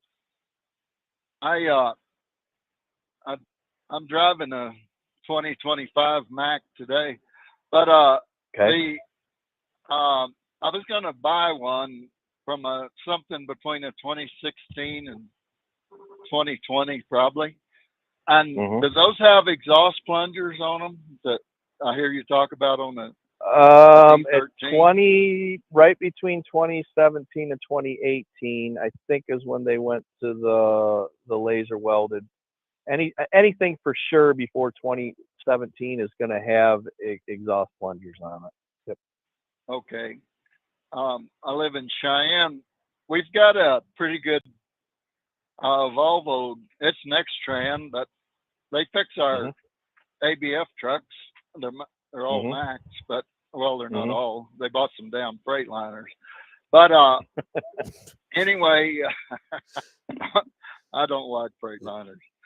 But these Mack trucks, they don't rattle. They drive straight down the road. We've probably got a couple of thousand of them from 2019 to 2025, and they never do drive the same one twice. But they're good trucks.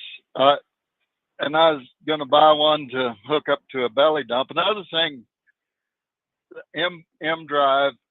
I've looked through the operator's manual, and apparently they made some with deep reduction gears in them as late as 2019, anyway. And I've got a 2019 with a 14 speed. You do? You want to sell it? I think they do actually. Well, now look this at will that. be a 6x2 though. Hey, any transactions that happen on this show, I get a 10% commission.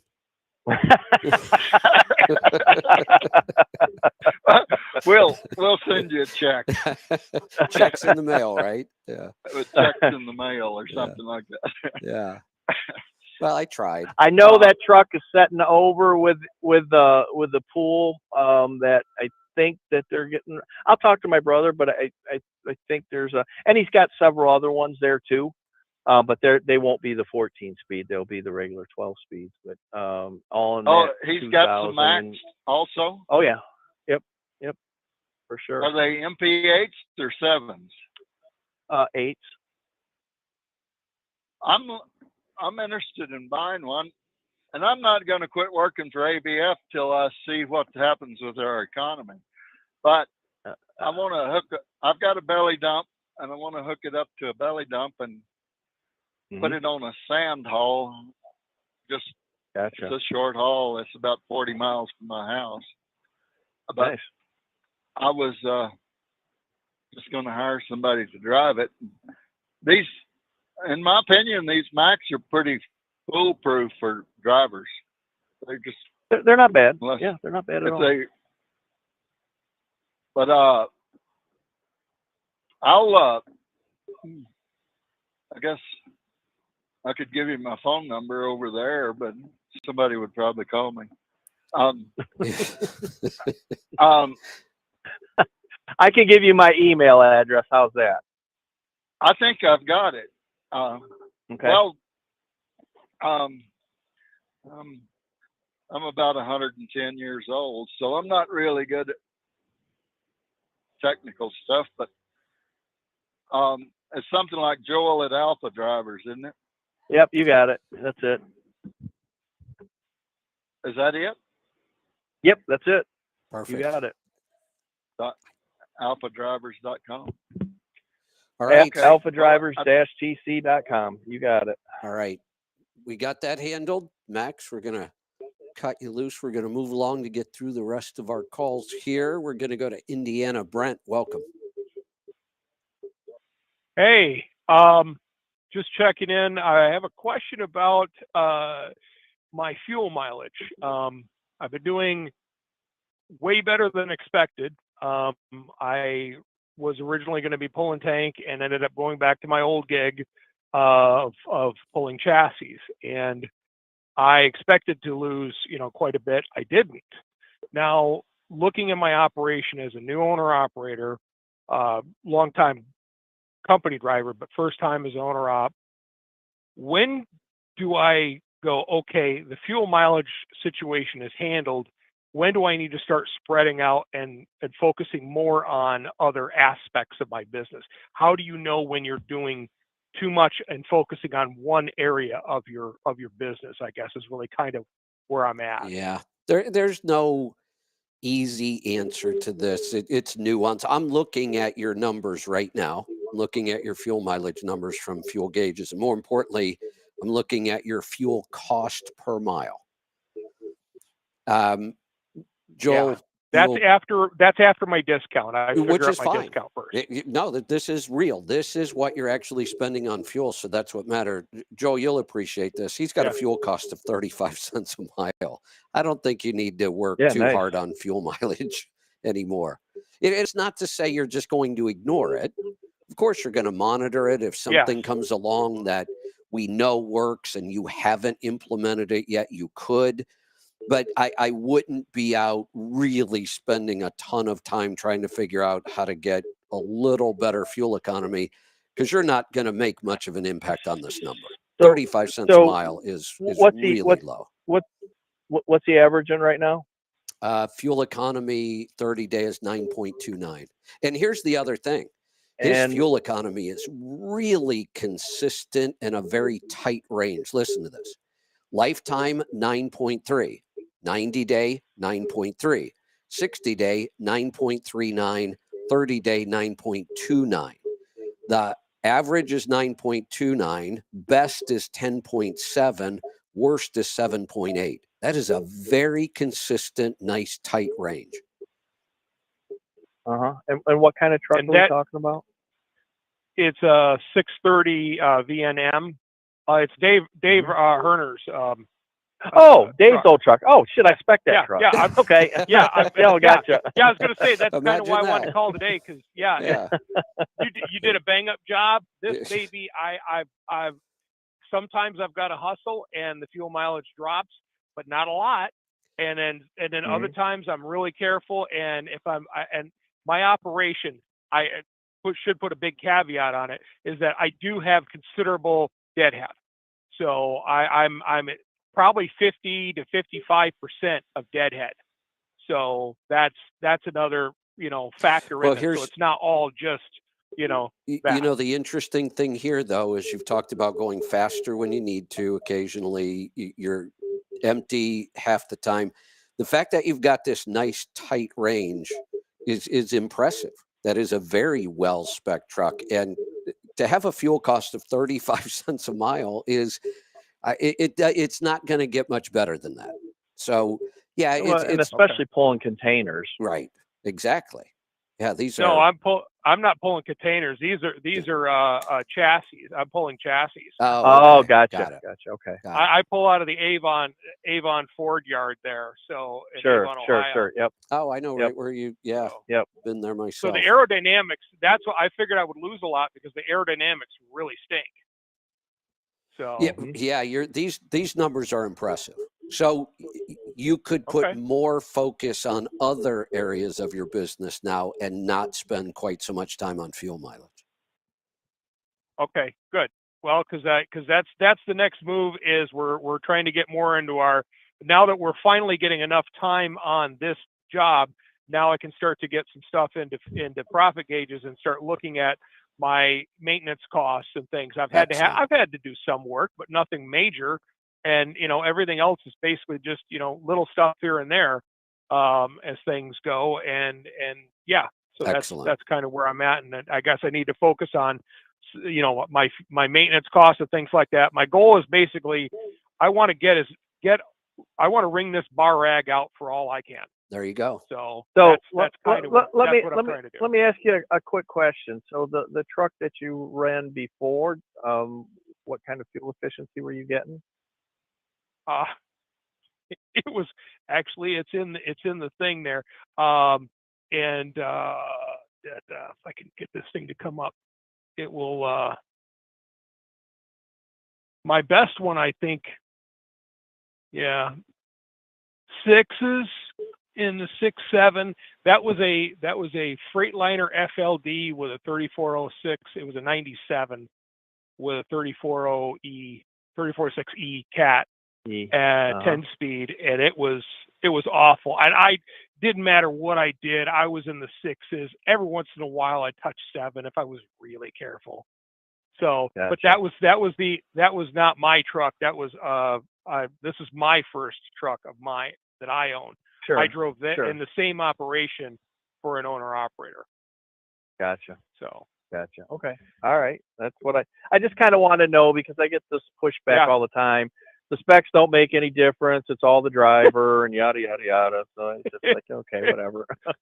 So that's, I'd like that's to good think to hear I that affected some at least, but yes, the delta's difference there. is Well, amazing. it's always a combination of both. Yes, and when you put the right tool in the right driver's hands, magical things happen. So it sounds like you've got a pretty good setup here. Yep. Thank you. All right. All Thanks right. for Well, the call. I'll be getting All right. Time is up, but we have one more call, so I'm going to extend it a couple minutes. Ron, you snuck in under the wire. What's on your mind today? Hey, I was listening to the show. It's a great show. I haven't listened to the all truck and stuff. I thought Friday was an open line. But anyway, I was out doing Chinatown band stuff, and somebody asked me about somebody, and it make a perfect, it's great stuff for plugging on your show. Okay. So somebody asked me about a guitar player up there in Amherst, Ohio.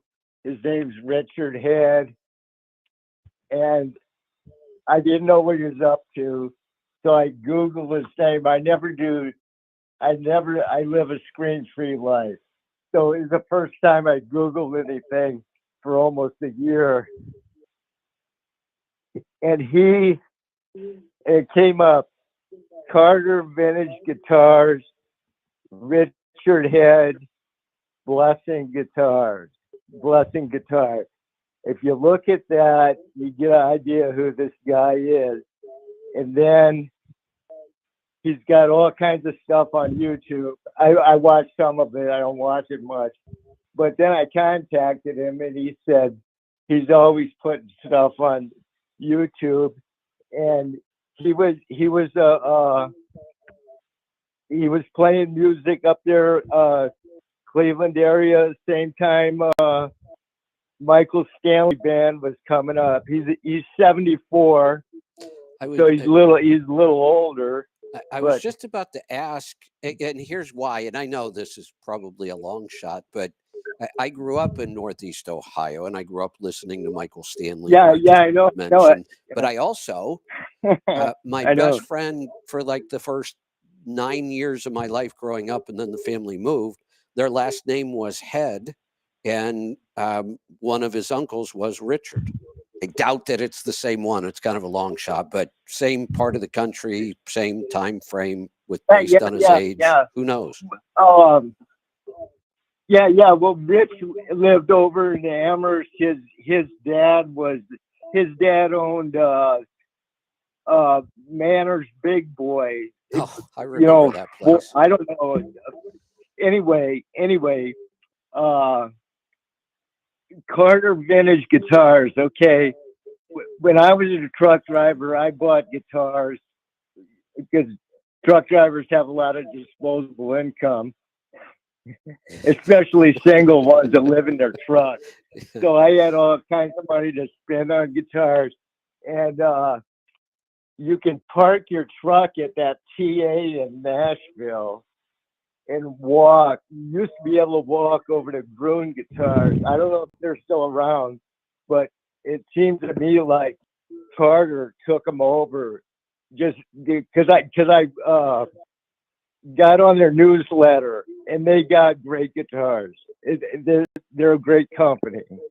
And they send you the newsletters, and you can find a guitar and then cruise by there in your truck and buy it. it would work out good. So that's all I had. But I did like to listen to your show. I haven't listened to this much trucking talk since I retired. It's good. By Friday, I'm done with listening to politics. So anyway, that's all I had today. All right. Good stuff. We can Hey, thanks for letting me do that. Yeah, absolutely. I don't like to talk about guitars during the trucking show, but Lisa said she'd Yeah, get me in there. you know, one of the things, and Joel, I was talking about this earlier, how, you know, we've created segments and specific shows so it helps people. You know, if you don't want to listen to maintenance, don't listen on Tuesday. If you don't want to hear about fuel mileage and maintenance, probably shouldn't listen on Friday. You don't want to hear about health, you probably shouldn't listen on Wednesday. But then we got to the point where almost everything was such a segment that I didn't get to do kind of free for all stuff, which is my favorite thing. I mean, I'd love when we can really focus on something and teach people things, but I'd like the not knowing what's coming. You know, what's the next question going to be? Could be anything whatsoever. So free for all segments are my favorite. Sure. All right. Yeah, they're interesting. I mean, sometimes you get on topics that are unexpected, and it gets pretty interesting. So yeah, they're cool. Yeah, yeah. Anything you want to close with? No, I'm just busy here. They're just got me unloaded, so I've got to go in and get paperwork anyway. So if we can bow out, we should probably just do it, I guess. We're gonna get our week. Well, I am. You still have to work. I'm gonna go get my weekend started. All right, man. I'll talk to you next week. Thanks for everything, as always. We will see you on Monday. Have a great weekend. Be safe, be profitable, be fit and healthy, always.